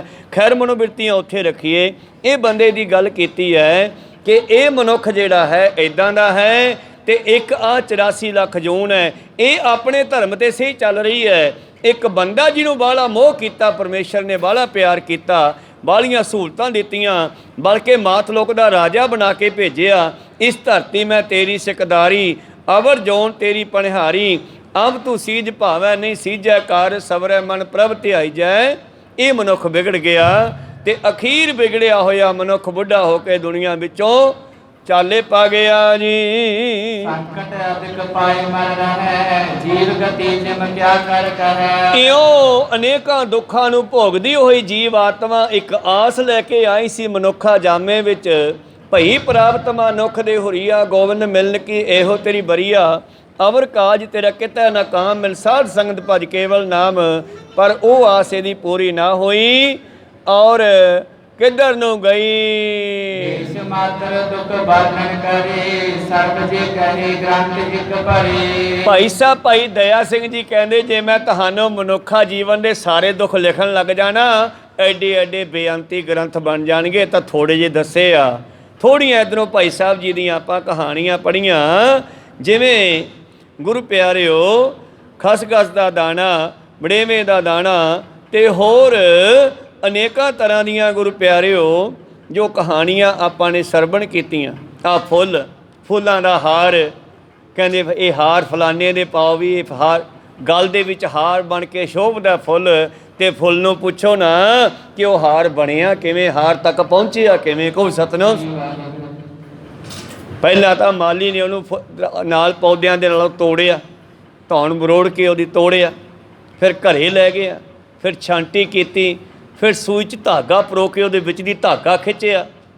ਫਿਰ ਕਿਤੇ ਉਹ ਸਾਡੇ ਗਲ ਵਿੱਚ ਜਾ ਕੇ ਪੈਂਦਾ। ਇੰਨੇ ਦੁੱਖਾਂ ਨੂੰ ਝੱਲ ਕੇ ਅਸੀਂ ਪਰਮੇਸ਼ਰ ਦੇ ਚਰਨਾਂ ਵਿੱਚ ਕਿਵੇਂ ਮਿਲ ਸਕਦੇ ਹਾਂ, ਪਰਮੇਸ਼ਰ ਨਾਲ ਕਿਵੇਂ ਜੁੜ ਸਕਦੇ ਹਾਂ, ਜੇ ਅਸੀਂ ਸੱਚ ਨੂੰ ਨਾ ਤਿਆਗਦੇ ਹੋਏ ਅਨੇਕਾਂ ਦੁੱਖਾਂ ਨੂੰ ਵੀ ਭਾਵੇਂ ਭੋਗਦੇ ਹੋਏ ਆਪਣੇ ਧਰਮ ਦੇ ਵਿੱਚ ਰਹੀਏ ਤੇ ਉਹਦੇ ਵਿੱਚ ਪ੍ਰਵਾਨ ਹੋ ਸਕਦੇ ਹਾਂ। ਵਰਨਾ ਜਨਮ ਕਰੋੜੋ ਧਰ ਧਰ ਮਰਿਓ, ਕਿਸੇ ਸਰੀਰ ਵਿਖੇ ਨਾ ਫਿਰਿਓ। ਕਿਸੇ ਵੀ ਸਰੀਰ ਵਿੱਚ ਇਹਨੂੰ ਟਿਕਣਾ ਨਹੀਂ ਮਿਲਿਆ। ਕੋਈ ਵੀ ਜੂਨ ਐਸੀ ਨਹੀਂ ਜਿੱਥੇ ਮੌਤ ਨਾ ਪੈਂਦੀ ਹੋਵੇ। 84 ਲੱਖ ਜੂਨ ਦੀ ਮੌਤ ਹੈ, ਦਰਖਤਾਂ ਦੀ ਮੌਤ ਹੈ, ਪਹਾੜਾਂ ਦੀ ਵੀ ਮੌਤ ਹੈ। ਆ ਦੇਖਦੇ ਨਾ ਭੁਚਾਲ ਆਉਂਦੇ ਆ, ਬੱਦਲ ਫਟਦੇ ਆ ਤੇ ਕਿਵੇਂ ਪਹਾੜ ਵੀ ਢਹਿ ਜਾਂਦੇ ਆ, ਰੁੜ ਜਾਂਦੇ ਆ ਆਪਣੇ ਥੱਲੇ ਨਾਲੀ ਦੇ ਵਿੱਚ, ਖਾਈ ਦੇ ਵਿੱਚ। ਇਸ ਤਰ੍ਹਾਂ ਸਭ ਦੀ ਮੌਤ ਆ। ਕੋਈ ਵੀ ਐਸਾ ਥਾਂ ਨਹੀਂ ਜਿੱਥੇ ਜੀਵ ਆਤਮਾ ਹਮੇਸ਼ਾ ਟਿਕ ਸਕੇ। ਜੇ ਟਿਕ ਸਕਦਾ ਤੇ ਕੇਵਲ ਪਰਮੇਸ਼ਰ ਵਿੱਚ ਟਿਕ ਸਕਦਾ ਹੈ। ਪਰਮੇਸ਼ਰ ਵਿੱਚ ਮਿਲਣ ਵਾਸਤੇ ਮਨੁੱਖਾ ਜਾਮਾ ਮਿਲਿਆ। ਇੱਥੇ ਆ ਕੇ ਬੰਦਾ ਭੁੱਲ ਗਿਆ। ਅਨੇਕਾਂ ਜਨਮਾਂ ਦੇ ਵਿੱਚੋਂ ਲੰਘਦਾ ਹੋਇਆ ਕਿਤੇ ਵੀ ਇਹਨੂੰ ਟਿਕਾਣਾ ਨਹੀਂ ਮਿਲਿਆ। ਜਨਮ ਅਸੰਖ ਭਵਿਖਿਅਤ ਲਹੈ ਦੁਖ ਸੁਖ ਗੁਰ ਭੋਗ ਮਰ ਰਹੈ। ਇਸ ਤਰ੍ਹਾਂ ਅਸੰਖਾਂ ਹੀ ਜਨਮ ਭਵਿੱਖ ਵਿੱਚ ਪਹਿਲਾਂ ਇਸ ਨੇ ਝੱਲੇ, ਅਨੇਕਾਂ ਦੁੱਖਾਂ ਸੁੱਖਾਂ ਨੂੰ ਝੂਠ ਦੇ ਨਾਲ ਭੋਗਦਾ ਹੋਇਆ ਮਰ ਗਿਆ। ਸਤਿਗੁਰ ਕੀ ਸ਼ਰਣੀ ਬਾਰੇ ਕੋਈ ਨਾ ਬੰਦ ਖਲਾਸੀ ਕਰੇ। ਇਸ ਤਰ੍ਹਾਂ ਗੁਰੂ ਤੋਂ ਬਗੈਰ ਜਿਹੜਾ ਹੈ ਮਨੁੱਖ, ਇਹਦੀ ਬੰਦ ਖਲਾਸੀ ਨਹੀਂ ਹੋ ਸਕਦੀ ਜੀ। ਗੁਰ ਭਾਗ ਤੇ ਭਾਉ ਭਗਤ ਲਹੈ ਬਣੇ ਸਿੱਖ ਗੁਰ ਚਰਨ ਸ਼ਰਨ ਰਹੈ। ਇਸ ਤਰ੍ਹਾਂ ਭਾਈ ਸਾਹਿਬ ਜੀ ਕਹਿੰਦੇ ਭੂਰ ਭਾਗ ਜੇ ਵੱਡੇ ਭਾਗ ਹੋਣ, ਭੂਰ ਭਾਗ ਜੇ ਵੱਡੇ ਭਾਗ ਹੋਣ, ਵਡਭਾਗੀ ਸਤਸੰਗਤ ਪਾਵੈ, ਭਾਗਹੀਨ ਭਰਮ ਚੋਟਾ ਖਾਵੈ, ਬਿਨ ਭਾਗਾ ਸਤਸੰਗ ਨ ਲੱਭੈ, ਬਿਨ ਸੰਗਤ ਮੈਲ ਭਰੀਜੈ ਜੀਓ। ਸੰਗਤ ਤੋਂ ਬਗੈਰ ਜਿਹੜਾ ਹੈ ਜੀਵ ਦੇ ਅੰਦਰ ਮੈਲਾਂ ਭਰਦੀਆਂ, ਸੰਗਤ ਦੇ ਨਾਲ ਇਹਦੀ ਸਫਾਈ ਹੁੰਦੀ ਹੈ, ਜਿਵੇਂ ਸੋਨੇ ਦੀ ਸਫਾਈ ਹੋਈ। ਉਸੇ ਤਰ੍ਹਾਂ ਹੀ ਅਖੀਰੋਂ ਖਰਾ ਹੋ ਕੇ ਸੁਨਿਆਰੇ ਦੀ ਪੇਟੀ ਵਿੱਚ ਡਿੱਗ ਗਿਆ। ਖਰੇ ਖਜ਼ਾਨੇ ਪਾਈਅਨ ਖੋਟੇ ਸਿੱਟੀਅਨ ਬਾਹਰ ਬਾਹਰ, ਖੋਟੇ ਸੱਚੀ ਦਰਗਹਿ ਸਿੱਟੀਅਨ ਉਭੇ ਕਰਨ ਪੁਕਾਰ। ਫਿਰ ਕਹਿੰਦੇ ਸਾਨੂੰ ਬਚਾ, ਸਾਨੂੰ ਕੱਢ, ਸਾਨੂੰ ਬਚਾ। ਫਿਰ ਕੌਣ ਸੁਣੇ? ਇਹ ਸੁਣਦੀ ਸੀ ਆਵਾਜ਼ ਤੇਰੀ ਮਨੁੱਖਾ ਜਾਮੇ ਵੇਲੇ, ਉਦੋਂ ਤੂੰ ਗੁਰੂ ਦੀ ਗੱਲ ਨਹੀਂ ਸੁਣੀ, ਉਦੋਂ ਤੂੰ ਨਹੀਂ ਸੁਣੀ, ਹੁਣ ਰੱਬ ਨਹੀਂ ਸੁਣਦਾ, ਗੁਰੂ ਨਹੀਂ ਸੁਣਦਾ। ਇਸ ਕਰਕੇ ਪਾਤਸ਼ਾਹ ਜੀ ਕਹਿੰਦੇ ਵੱਡੇ ਭਾਗ ਹੋਣ, ਪ੍ਰੇਮਾ ਭਗਤੀ ਕਰੀਏ, ਬਣੇ ਸੇ ਗੁਰ ਚਰਨ ਸ਼ਰਨ ਰਹਿ। ਗੁਰੂ ਦੀ ਸ਼ਰਨ ਵਿੱਚ ਆ ਕੇ ਗੁਰੂ ਵਾਲਾ ਬਣੇ। ਤਨ ਕਰ ਮਨ ਕਰ ਤਨ ਕਰ ਸੇਵਾ ਛਲ ਬਿਨ ਹੈ ਬਿਰਜਾਈ ਗੁਰ ਦੇਵਾ। ਇਸ ਤਰ੍ਹਾਂ ਇਹ ਮਨੁੱਖ ਜਿਹੜਾ ਹੈ ਤਨ ਕਰਕੇ, ਮਨ ਕਰਕੇ, ਧਨ ਕਰਕੇ ਸੇਵਾ ਸਿਮਰਨ ਕਰੇ ਤਾਂ ਜਾ ਕੇ ਪਰਮੇਸ਼ਰ ਵਿੱਚ ਮਿਲ ਸਕਦਾ ਹੈ। ਛਲ ਬਿਨ ਹੋਵੇ, ਛਲ ਨੂੰ ਤਿਆਗ ਕੇ ਰਜਾਏ ਗੁਰਦੇਵਾ, ਮਾਲਕ ਨੂੰ ਖੁਸ਼ ਕਰੇ ਜੀ।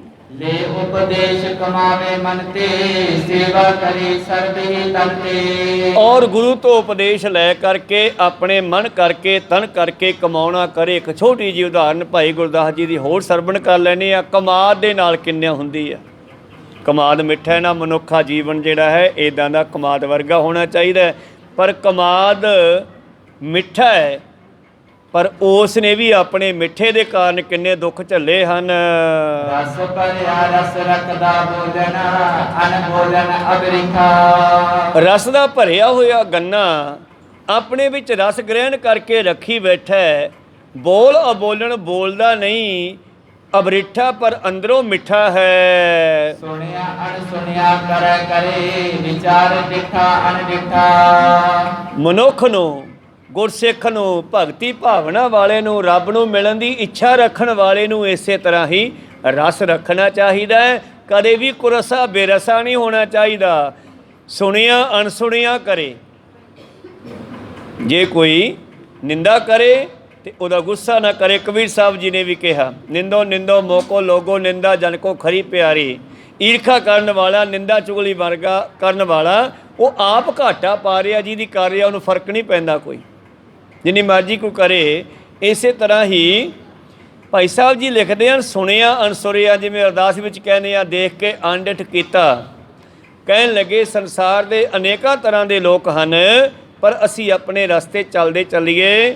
ਸੰਸਾਰ ਦੇ ਵਿਕਾਰਾਂ ਨੂੰ ਦੇਖ ਕੇ ਉਹਨਾਂ ਵਿਕਾਰਾਂ ਵਿੱਚ ਆਪਾਂ ਖਚਤ ਨਾ ਹੋਈਏ। ਅੱਖੀ ਧੂੜ ਟਾਈਆਂ ਅੱਖੀ ਵਿੱਚ ਅੰਗੂਰ ਬੈਠਾ। ਹੁਣ ਗੁਰੂ ਪਿਆਰਿਓ, ਜਿਹੜਾ ਗੰਨਾ ਹੈ ਉਹਦੀਆਂ ਅੱਖਾਂ ਜਿੱਥੇ ਹੁੰਦੀਆਂ ਉੱਥੋਂ ਗੰਨਾ ਨਿਕਲਦਾ ਦੁਬਾਰਾ। ਜਦ ਗੰਨਾ ਦੁਬਾਰਾ ਬੀਜਣਾ ਹੁੰਦਾ ਹੈ, ਕਮਾਦ ਦੇ ਟੋਟੇ ਕੀਤੇ ਜਾਂਦੇ ਆ ਫੁੱਟ ਫੁੱਟ ਦੇ, ਲੇਕਿਨ ਵਿਚਾਲੇ ਜਿੱਥੋਂ ਦੁਬਾਰਾ ਫੁੱਟਦਾ ਉਹ ਵਿਚਾਲੇ ਪੀਸ ਰੱਖਿਆ ਜਾਂਦਾ, ਉੱਥੋਂ ਫਿਰ ਗੰਨਾ ਨਿਕਲਦਾ ਨਵੇਂ ਸਿਰਿਓਂ। ਟੋਟੇ ਕਰਾ ਕੇ ਫਿਰ ਗੰਨਾ ਬਣ ਜਾਂਦਾ ਹੈ, ਅਤੇ ਗੰਨਾ ਪਾ ਕੇ ਫਿਰ ਉਹਦੇ ਵਿੱਚ ਰਸ ਫਿਰ ਭਰ ਲਿਆਉਂਦਾ ਹੈ, ਤੇ ਫਿਰ ਇੱਕ ਦੋ ਬਾਲੇ ਬੂਟ ਹੋਈ ਸਿਰ ਤਲਵਾਰਾ ਇਠੋ ਇਠਾ। ਐਂ ਜਦੋਂ ਪੁੱਠਾ ਕਰਕੇ ਉਹ ਗੰਨੇ ਨੂੰ ਫਿਰ ਨੱਪ ਦਿੰਦੇ ਆ, ਪੋਰੀਆਂ ਨਾ ਫੁੱਟ ਫੁੱਟ ਦੀਆਂ ਪੋਰੀਆਂ ਨੱਪ ਦਿੰਦੇ ਆ। ਉਹਨਾਂ ਦੀ ਅੱਖ ਦੇ ਵਿੱਚੋਂ ਫਿਰ ਗੰਨਾ ਦੁਬਾਰੇ ਨਿਕਲ ਆਉਂਦਾ, ਉਦੋਂ ਕਈ ਗੰਨੇ ਫਿਰ ਨਿਕਲ ਆਉਂਦੇ ਆ, ਔਰ ਇਸ ਤਰ੍ਹਾਂ ਉਹ 'ਚ ਰਸ ਆ ਜਾਂਦਾ। ਆਪ ਤਲਵਾਇਆ ਆਪਣੇ ਆਪ ਨੂੰ ਕਟਾ ਕੇ ਫਿਰ ਵੀ ਮਿੱਠ ਦਿੰਦਾ ਹੈ। ਦੋਹਾਂ ਕੁੰਡਾ ਵਿੱਚ ਪੀੜੀ ਟੋਟੇ ਲਾਏ ਇਤ ਗੁਣ ਮਿੱਠਾ। ਔਰ ਉਹਨਾਂ ਗੰਨਿਆਂ ਨੂੰ ਫਿਰ ਪੱਟ ਕੇ ਸਾਫ਼ ਕਰਕੇ ਘਲਾੜੀ ਵਿੱਚ ਪੀਸਿਆ ਜਾਂਦਾ। ਪਹਿਲਾਂ 2 ਖੁੰਡ ਜਦੇ ਭਾਵ ਜਦੋਂ ਬੰਦੇ ਨੂੰ ਇੰਨੀ ਸੈਂਸ ਨਹੀਂ ਸੀ ਨਾ, ਉਦੋਂ 2 ਮੋਟੇ ਖੁੰਡ ਲੈ ਲਏ, ਉਹਨਾਂ 2 ਖੁੰਡਾਂ ਨੂੰ ਜੋੜ ਲਿਆ ਤੇ ਉਹਨਾਂ ਨੂੰ ਘੁਮਾ ਕਰਕੇ 2 ਪਹਿਲਵਾਨਾਂ ਨੇ ਵਿੱਚੋਂ ਦੀ ਗੰਨੇ ਟਪਾਉਣੇ। ਅੱਜ ਕੱਲ੍ਹ ਮਸ਼ੀਨਾਂ ਬਣ ਗਈਆਂ, ਘਲਾੜੀਆਂ ਬਣ ਗਈਆਂ। ਖੈਰ ਘਲਾੜੀਆਂ ਦੇ ਵਿੱਚੋਂ ਦੀ ਫਿਰ ਉਹਨਾਂ ਗੰਨਿਆਂ ਨੂੰ ਕੱਢਿਆ ਗਿਆ ਟੋਟੇ ਕਰ ਕਰਕੇ। 20-21 ਵਰਤਦਾ ਅਣਗਿਆਰੇ ਪਾਪ ਬਨੇਠਾ। ਔਰ ਇਸ ਤਰ੍ਹਾਂ 20-21 ਵਰਤਦਾ ਭਾਵ ਆਪਣੇ ਰਸ ਨੂੰ ਨਹੀਂ ਛੱਡਦਾ, ਆਪਣੇ ਰਸ ਨੂੰ ਬਣਾਈ ਰੱਖਦਾ ਹੈ, ਪਾਪੀਆਂ ਨੂੰ ਵੀ ਰਸ ਦਿੰਦਾ ਹੈ। ਭਾਵ ਗੁੜ ਜਿਹੜਾ ਹੈ, ਗੰਨਾ ਜਿਹੜਾ, ਉਹ ਕਿਸੇ ਨੂੰ ਵੀ ਕੁੜੱਤਣ ਨਹੀਂ ਦਿੰਦਾ ਵੀ ਦੁਸ਼ਮਣ ਹੈ ਮੇਰਾ। ਜਿਸ ਤਰ੍ਹਾਂ ਭਾਈ ਕਨ੍ਹਈਆ ਜੀ ਇਸ ਅਵਸਥਾ ਵਿੱਚ ਪਹੁੰਚੇ ਕਿ ਉਹ ਦੁਸ਼ਮਣ ਨੂੰ ਵੀ ਪਾਣੀ ਪਿਆ ਰਹੇ ਹਨ, ਤਾਂ ਸਾਡਾ ਮਨ ਇਸ ਗੰਨੇ ਵਰਗਾ ਹੋ ਜਾਵੇ ਜੀ। ਗੰਨੇ ਗੰਨੇ ਬਾਗ ਸੁਦਿਠਾ। ਤੋ ਜਦੋਂ ਸਾਡਾ ਮਨ ਗੰਨੇ ਵਰਗਾ ਹੋ ਗਿਆ, ਜਿਸ ਤਰ੍ਹਾਂ ਸਿੱਖੀ ਦੇ ਵਿੱਚ ਰੀਤ ਬਾਬੇ ਨਾਨਕ ਨੇ ਜਿਹੜੀ ਚਲਾਈ ਆ, ਭਾਵੇਂ ਲੋਕ ਸਾਨੂੰ ਕੁਛ ਵੀ ਕਹਿਣ, ਪਰ ਜਦੋਂ ਆਫਤ ਆਉਂਦੀ ਹੈ ਸੰਸਾਰ ਦੇ ਵਿੱਚ, ਉਦੋਂ ਗੁਰੂ ਨਾਨਕ ਦੇ ਸਿੱਖ ਜੋ ਲੰਗਰ ਚਲਾਉਂਦੇ ਆ, ਇਹ ਗੰਨੇ ਦੀ ਅਵਸਥਾ ਹੀ ਆ। ਕਹੋ ਸਤਿਨਾਮ। ਭਾਵੇਂ ਕਿ ਦੁਨੀਆ ਮਗਰੋਂ ਕੁਛ ਵੀ ਕਹੀ ਜਾਵੇ ਸਾਨੂੰ, ਪਰ ਜਿਹੜਾ ਗੁਰੂ ਨਾਨਕ ਨੇ ਸਾਨੂੰ ਸਬਕ ਪੜ੍ਹਾਇਆ, ਉਹ ਸਬਕ ਉਸੇ ਤਰ੍ਹਾਂ ਜਾਰੀ ਰੱਖਣਾ ਹੈ। ਗੰਨੇ ਦੀ ਨਿਆਈ ਭਾਈ ਸਾਹਿਬ ਜੀ ਕਹਿੰਦੇ ਇਸ ਤਰ੍ਹਾਂ ਲੈ ਉਪਦੇਸ਼ ਕਵਾਵੇ ਮਨ ਤੇ ਸੇਵਾ ਕਰੇ ਸਰਬ ਜੀ ਤਨ ਤੇ। ਮਨ ਕਰਕੇ ਗੁਰੂ ਦਾ ਉਪਦੇਸ਼ ਲੈ ਕੇ ਉਹਦੀ ਕਮਾਈ ਕਰੇ ਤੇ ਤਨ ਕਰਕੇ ਸੇਵਾ ਕਰੇ ਜੀ। ਇਸ ਕੋ ਹੋਵਤ ਛੁਟਕਾਰਾ ਕਰਮ ਬੰਦ ਤਜ ਬਨੇ ਸੁਖਾਰਾ। ਤਾਂ ਸਾਡਾ ਛੁਟਕਾਰਾ ਹੋ ਸਕਦਾ, ਤਾਂ ਸਾਡੀ ਮੁਕਤੀ ਹੋ ਸਕਦੀ ਹੈ, ਤਾਂ ਜੰਮਣ ਮਨ ਚੋਂ ਨਿਕਲ ਸਕਦੇ ਹਾਂ, ਤਾਂ ਕਰਮਾਂ ਦੇ ਚੱਕਰ ਚੋਂ ਨਿਕਲ ਕੇ ਅਸੀਂ ਪਰਮੇਸ਼ਰ ਵਿੱਚ ਮਿਲ ਸਕਦੇ ਹਾਂ। ਨਾਹੀਂ ਤਾਂ ਬਜੋ ਤਿਤ ਬਿਨ ਪਾਵਤਾ ਜਗ ਸਮੁੰਦਰ ਕੋ ਪਾਰ ਨ ਪਾਵਤਾ। ਨਹੀਂ ਤਾਂ ਮਿੱਤਰੋ ਇਹ ਸੰਸਾਰ ਸਮੁੰਦਰ ਦਾ ਕੋਈ ਅੰਤ ਨਹੀਂ ਹੈ। ਕਿੱਥੋਂ ਤੱਕ ਹੈ? ਕੋਈ ਅੰਤ ਨਹੀਂ ਗਾ। ਔਰ ਸੰਸਾਰ ਸਮੁੰਦਰ ਦੇ ਵਿੱਚ ਅਸੀਂ ਕਿੰਨੇ ਜੀਵ ਹਾਂ? 84 ਲੱਖ ਜੂਨਾਂ 'ਚ। ਇੱਕ ਜੂਨ ਦੇ ਵਿੱਚ ਅਰਬਾਂ ਖਰਬਾਂ ਜੀਵ ਆ। ਕਹੋ ਸਤਿਨਾਮ। ਸਾਡੀ ਮਨੁੱਖ ਦੀ ਗਿਣਤੀ ਕਰ ਲਓ ਕਿੰਨੀ ਹੈ, ਇਸਤਰੀ ਕਿੰਨੀ ਗਿਣਤੀ 'ਚ ਹੈ, ਕੀੜਾ ਕਿੰਨੀ ਗਿਣਤੀ 'ਚ ਹੈ, ਸੱਪ ਕਿੰਨੀ ਗਿਣਤੀ 'ਚ ਹੈ, ਡੱਡੂ ਕਿੰਨੀ ਗਿਣਤੀ 'ਚ ਹੈ, ਮੱਛੀ ਕਿੰਨੀ ਗਿਣਤੀ 'ਚ ਹੈ। ਬਾਬਾ ਜੀ ਕਹਿੰਦੇ ਕੋਈ ਅੰਤ ਨਹੀਂ ਤਾਂ ਦੁਨੀਆ ਦਾ ਸੰਸਾਰ ਸਮੁੰਦਰ ਦਾ, ਇਹਦੇ ਵਿੱਚ ਬਿਲਕਦੇ ਫਿਰਾਂਗੇ। ਜੇ ਗੁਰੂ ਵਾਲੇ ਨਹੀਂ ਬਣਦੇ ਤਾਂ ਤੇ ਗੁਰੂ ਵਾਲੇ ਬਣ ਕੇ ਆਪਣਾ ਜੀਵਨ ਸਫਲਾ ਕਰ ਲੈਣਾ ਚਾਹੀਦਾ ਹੈ। ਨਹੀਂ ਤਾਂ ਸੰਸਾਰ ਸਮੁੰਦਰ ਦਾ ਕੋਈ ਅੰਤ ਨਹੀਂ। ਕਿੰਨੀਆਂ ਜੂਨਾਂ ਭੋਗ ਕੇ ਆਏ ਆ ਤੇ ਕਿੰਨੀਆਂ ਹੋਰ ਦੁਬਾਰਾ ਭੋਗਣੀਆਂ ਪੈ ਸਕਦੀਆਂ। ਸਿੰਘ ਉਪਦੇਸ਼ ਬਤਾਇਓ ਸੁਨਤ ਖਾਲਸੇ ਧਰ ਸੁਖ ਪਾਇਓ। ਇਹੋ ਭਾਈ ਸਾਹਿਬ ਭਾਈ ਦਇਆ ਸਿੰਘ ਜੀ ਨੇ ਸਤਿਗੁਰਾਂ ਦੇ ਬਖਸ਼ਿਸ਼ ਕੀਤੇ ਉਪਦੇਸ਼ ਸੰਗਤਾਂ ਦੇ ਨਾਲ ਸਾਂਝੇ ਕੀਤੇ, ਸੰਗਤਾਂ ਨੂੰ ਸੁਣਾਉਣੇ ਕੀਤੇ। ਔਰ ਖਾਲਸਾ ਜੀ ਨੇ, ਸਿੱਖ ਸੰਗਤਾਂ ਨੇ, ਆਪਾਂ ਵੀ ਸਾਰਿਆਂ ਨੇ ਇਹ ਸਰਵਣ ਕੀਤੇ। ਸੁਣਿਆ ਮੰਨਿਆ ਮਨ ਕੀਤਾ ਭਾਉ। ਜੋ ਸੁਣਿਆ ਇਹਨੂੰ ਮੰਨਿਆ ਜਾਵੇ, ਹਿਰਦੇ ਵਿੱਚ ਵਸਾਇਆ ਜਾਵੇ, ਤਾਂ ਖਾਲਸੇ ਧਰ ਸੁੱਖ ਪਾਇਓ। ਹਿਰਦੇ ਵਿੱਚ ਵਸਾ ਕੇ ਸੁੱਖ ਮਿਲੇਗਾ। ਸੋ ਇਸ ਤਰ੍ਹਾਂ ਭਾਈ ਸਾਹਿਬ ਜੀ ਨੇ ਆਤਮ ਗਿਆਨ ਦੀਆਂ, ਬ੍ਰਹਮ ਗਿਆਨ ਦੀਆਂ ਪਿਛਲੇ ਕਈ ਦਿਨਾਂ ਤੋਂ ਲੈ ਕੇ ਬੇਅੰਤ ਵਿਚਾਰਾਂ ਬਖਸ਼ਿਸ਼ ਕੀਤੀਆਂ ਜੀ। ਅਬ ਆਗੇ ਵਰਣਨ ਕਰੋ ਕਬ ਜੇ ਰਹੇ ਗੁਰ ਪਾਸ। ਇਸ ਤਰ੍ਹਾਂ ਭਾਈ ਸਾਹਿਬ ਜੀ ਕਹਿੰਦੇ ਹੁਣ ਅਗਲੀ ਕਥਾ ਸਰਵਣ ਕਰਦੇ ਆ, ਕਵੀਆਂ ਦੀ ਕਥਾ। ਜਿਹੜੇ 52 ਕਵੀ ਸਤਿਗੁਰੂ ਪਾਤਸ਼ਾਹ ਜੀ ਕੋਲ ਰਹਿੰਦੇ ਸਨ। ਸੋ ਜਸ ਕਬੀਤਨ ਮੈਂ ਕਰਿਓ ਨੀਤ ਪਈ ਤਨ ਰਾਸ। ਔਰ ਗੁਰੂ ਸਾਹਿਬ ਦੇ ਕੋਲ ਬੈਠ ਕਰਕੇ ਉਹ ਕਵਿਤਾ ਦੇ ਰੂਪ ਦੇ ਵਿੱਚ ਅਨੇਕਾਂ ਤਰ੍ਹਾਂ ਦੀਆਂ ਸਿਫਤਾਂ ਕਰਦੇ, ਅਨੇਕਾਂ ਤਰ੍ਹਾਂ ਦੀਆਂ ਵਿਚਾਰਾਂ ਆਪਣੀਆਂ ਕਵਿਤਾ ਬਣਾ ਕੇ ਸੁਣਾਉਂਦੇ। ਔਰ ਗੁਰੂ ਕੀਆਂ ਖੁਸ਼ੀਆਂ ਵੀ ਲੈਂਦੇ, ਗੁਰੂ ਕੋਲੋਂ ਮਾਇਆ ਵੀ ਪ੍ਰਾਪਤ ਕਰਦੇ। ਔਰ ਜਦੋਂ ਪਤਾ ਲੱਗਿਆ ਵੀ ਜਿਹੜਾ ਅਨੰਦਪੁਰ ਸਾਹਿਬ ਵਾਲਾ ਗੁਰੂ ਹੈ ਨਾ, ਗੁਰੂ ਗੋਬਿੰਦ ਸਿੰਘ ਮਹਾਰਾਜ, ਕਹਿੰਦੇ ਵੀ ਕਵੀਆਂ ਦੀ ਬੜੀ ਕਦਰ ਕਰਦੇ ਆ, ਤਾਂ ਦੂਰ ਦੂਰ ਦੇ ਗਰੀਬ ਲੋਕ, ਕਵੀ ਲੋਕ ਸਤਿਗੁਰਾਂ ਦੇ ਕੋਲ ਆਉਣ ਲੱਗੇ। ਇੱਕ ਮਾੜਕੂ ਜਿਹੇ ਸਰੀਰ ਦਾ ਕਵੀ ਬੈਠਾ ਮੂਹਰੇ। ਹੁਣ ਕਲਾਕਾਰ ਤਾਂ ਜਿਹੜੇ ਪ੍ਰਗਟ ਹੋ ਗਏ, ਜਿਹੜੇ ਚੜ੍ਹ ਗਏ, ਟੀਵੀ 'ਤੇ ਆ ਗਏ, ਚੈਨਲ 'ਤੇ ਆ ਗਏ, ਉਹ ਤਾਂ ਲੋਕਾਂ ਨੂੰ ਪਤਾ ਲੱਗ ਗਿਆ। ਪਰ ਕਈ ਐਸੇ ਵੀ ਹੈ ਜਿਹੜੇ ਘਰੋਂ ਘਰੀ ਲੁਕੇ ਬੈਠੇ ਆ। ਉਹਨਾਂ ਦੀਆਂ ਆਵਾਜ਼ਾਂ ਬੜੀਆਂ ਚੰਗੀਆਂ, ਉਹਨਾਂ ਕੋਲ ਕਲਾ ਬਹੁਤ ਹੈ, ਪਰ ਉਹ ਦੁਨੀਆ ਵਿੱਚ ਪ੍ਰਗਟ ਨਹੀਂ ਹੋਏ। ਕਹੋ ਸਤਿਨਾਮ। ਇਸੇ ਤਰ੍ਹਾਂ ਗਰੀਬ ਜਿਹਾ ਕਵੀ ਆ ਗਿਆ ਮੇਰੇ 10ਵੇਂ ਪ੍ਰੀਤਮ ਦੇ ਕੋਲੇ ਸਾਹਮਣੇ ਬੈਠਾ। ਮੈਂ ਇਹ ਵਿਚਾਰ ਕਰਕੇ ਸਮਾਪਤੀ ਕਰਾਂਗੇ ਆਪਾਂ। ਤਾਂ ਉਹ ਕਵੀ ਨੂੰ ਕਹਿਣ ਲੱਗੇ, ਲੈ ਵੀ ਤੂੰ ਸੁਣਾ ਕੋਈ ਕਵਿਤਾ। ਉਹ ਕਵੀ ਖੜਾ ਹੋ ਗਿਆ ਜੀ, ਸਾਹਮਣੇ ਆ ਕੇ ਖੜ ਗਿਆ। ਤੇ ਉਸ ਨੇ ਖੜਾ ਹੋ ਕੇ ਡੰਡ ਬੈਠਕਾਂ ਕੱਢਣੀਆਂ ਸ਼ੁਰੂ ਕਰਤੀਆਂ।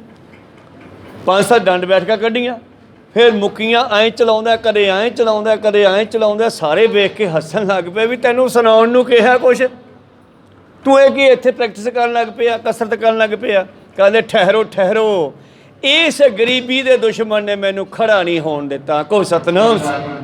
ਅੱਜ ਤੱਕ ਇਹ ਕੰਗਾਲੀ ਨੇ, ਇਸ ਦੁਸ਼ਮਣ ਨੇ ਮੈਨੂੰ ਖੜਾ ਨਹੀਂ ਹੋਣ ਦਿੱਤਾ। ਅੱਜ ਮੈਨੂੰ ਦੱਸਦਾ, ਓਏ ਮੈਂ ਗੁਰੂ ਗੋਬਿੰਦ ਸਿੰਘ ਕੋਲੇ ਆ ਗਿਆ, ਹੁਣ ਤੇਰੀ ਇੱਕ ਨਹੀਂ ਚੱਲਣੀ। ਕਹੋ ਸਤਿਨਾਮ। ਉੱਠ ਵੰਝੋ ਕਿਲ ਵੇਖੋ, ਕਰਤਾ ਘਰੇ ਆਇਆ ਪਾਪੋ ਭੱਜ ਜੋ, ਹੁਣ ਮੇਰਾ ਮਾਲਕ ਆ ਗਿਆ ਹੈ, ਹੁਣ ਤੂੰ ਮੈਨੂੰ ਨੱਪ ਨਹੀਂ ਸਕਦਾ। ਗਰੀਬੀਏ ਕੰਗਾਲੀਏ, ਹੁਣ ਤੂੰ ਮੈਨੂੰ ਰੋਕ ਨਹੀਂ ਸਕਦੀ। ਹੁਣ ਮੈਂ ਗੁਰੂ ਗੋਬਿੰਦ ਸਿੰਘ ਦੀ ਸ਼ਰਨ 'ਚ ਆ ਗਿਆ ਤੇ ਹੁਣ ਤੈਨੂੰ ਇੱਥੋਂ ਭੱਜਣਾ ਪੈਣਾ। ਇਹ ਬੜੀ ਡੂੰਘੀ ਗੱਲ ਸੁਣਾਈ। ਪਾਤਸ਼ਾਹ ਬੜੇ ਖੁਸ਼ ਹੋਏ ਤੇ ਖਜ਼ਾਨੇ ਵਿੱਚੋਂ ਬੇਅੰਤ ਮਾਇਆ ਦੇ ਕੇ ਉਹਦੀ ਕੰਗਾਲੀ ਗਰੀਬੀ ਦੂਰ ਕਰਤੀ। ਅੱਗੇ ਚੱਲ ਕੇ ਉਹ ਕਵਿਤਾਵਾਂ ਲੈ ਕੇ ਵੀ ਆਉਂਦਾ ਰਿਹਾ। ਖੈਰ, ਇਹ ਕਵੀਆਂ ਦੀਆਂ ਵਿਚਾਰਾਂ ਬੜੀਆਂ ਰਸਦਾਇਕ ਹੈ। ਇਹ ਆਪਾਂ ਪਰਸੋਂ ਸੋਮਵਾਰ ਤੋਂ ਆਰੰਭ ਕਰਕੇ ਫਿਰ ਅੱਗੇ ਆਰੰਭ ਕਰਾਂਗੇ। ਇੱਥੇ ਰੋਕਣ ਦੀ ਆਗਿਆ ਬਖਸ਼ੋ। ਬੋਲਦਿਆਂ ਨੇ ਕਾ ਅੱਖਰ ਬਾਅਦ ਘੱਟ ਹੋ ਜਾਂਦੇ। ਸਿੱਖ ਸੰਗਤਾਂ ਤੇ ਸਤਿਗੁਰੂ ਬਖਸ਼ਣ ਜੋਗ ਹੈ, ਬਖਸ਼ ਲੈਣਾ ਜੀ। ਸਮਾਪਤੀ ਕਰੀਏ।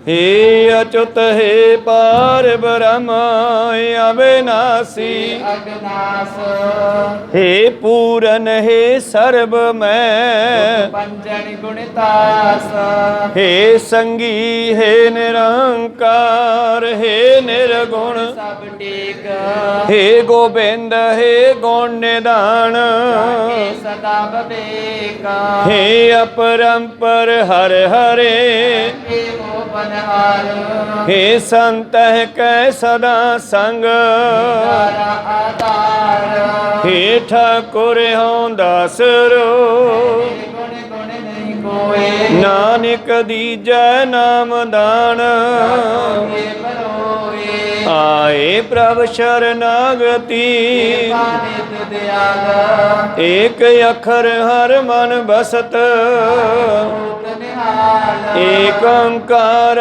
सतगुरु प्रसाद सच होए, वाहिगुरु जी की फतेह है। बिना सन सोए, वाहिगुरु जी की फतेह है। बिना सन सोए, वाहिगुरु जी का खालसा, वाहिगुरु जी की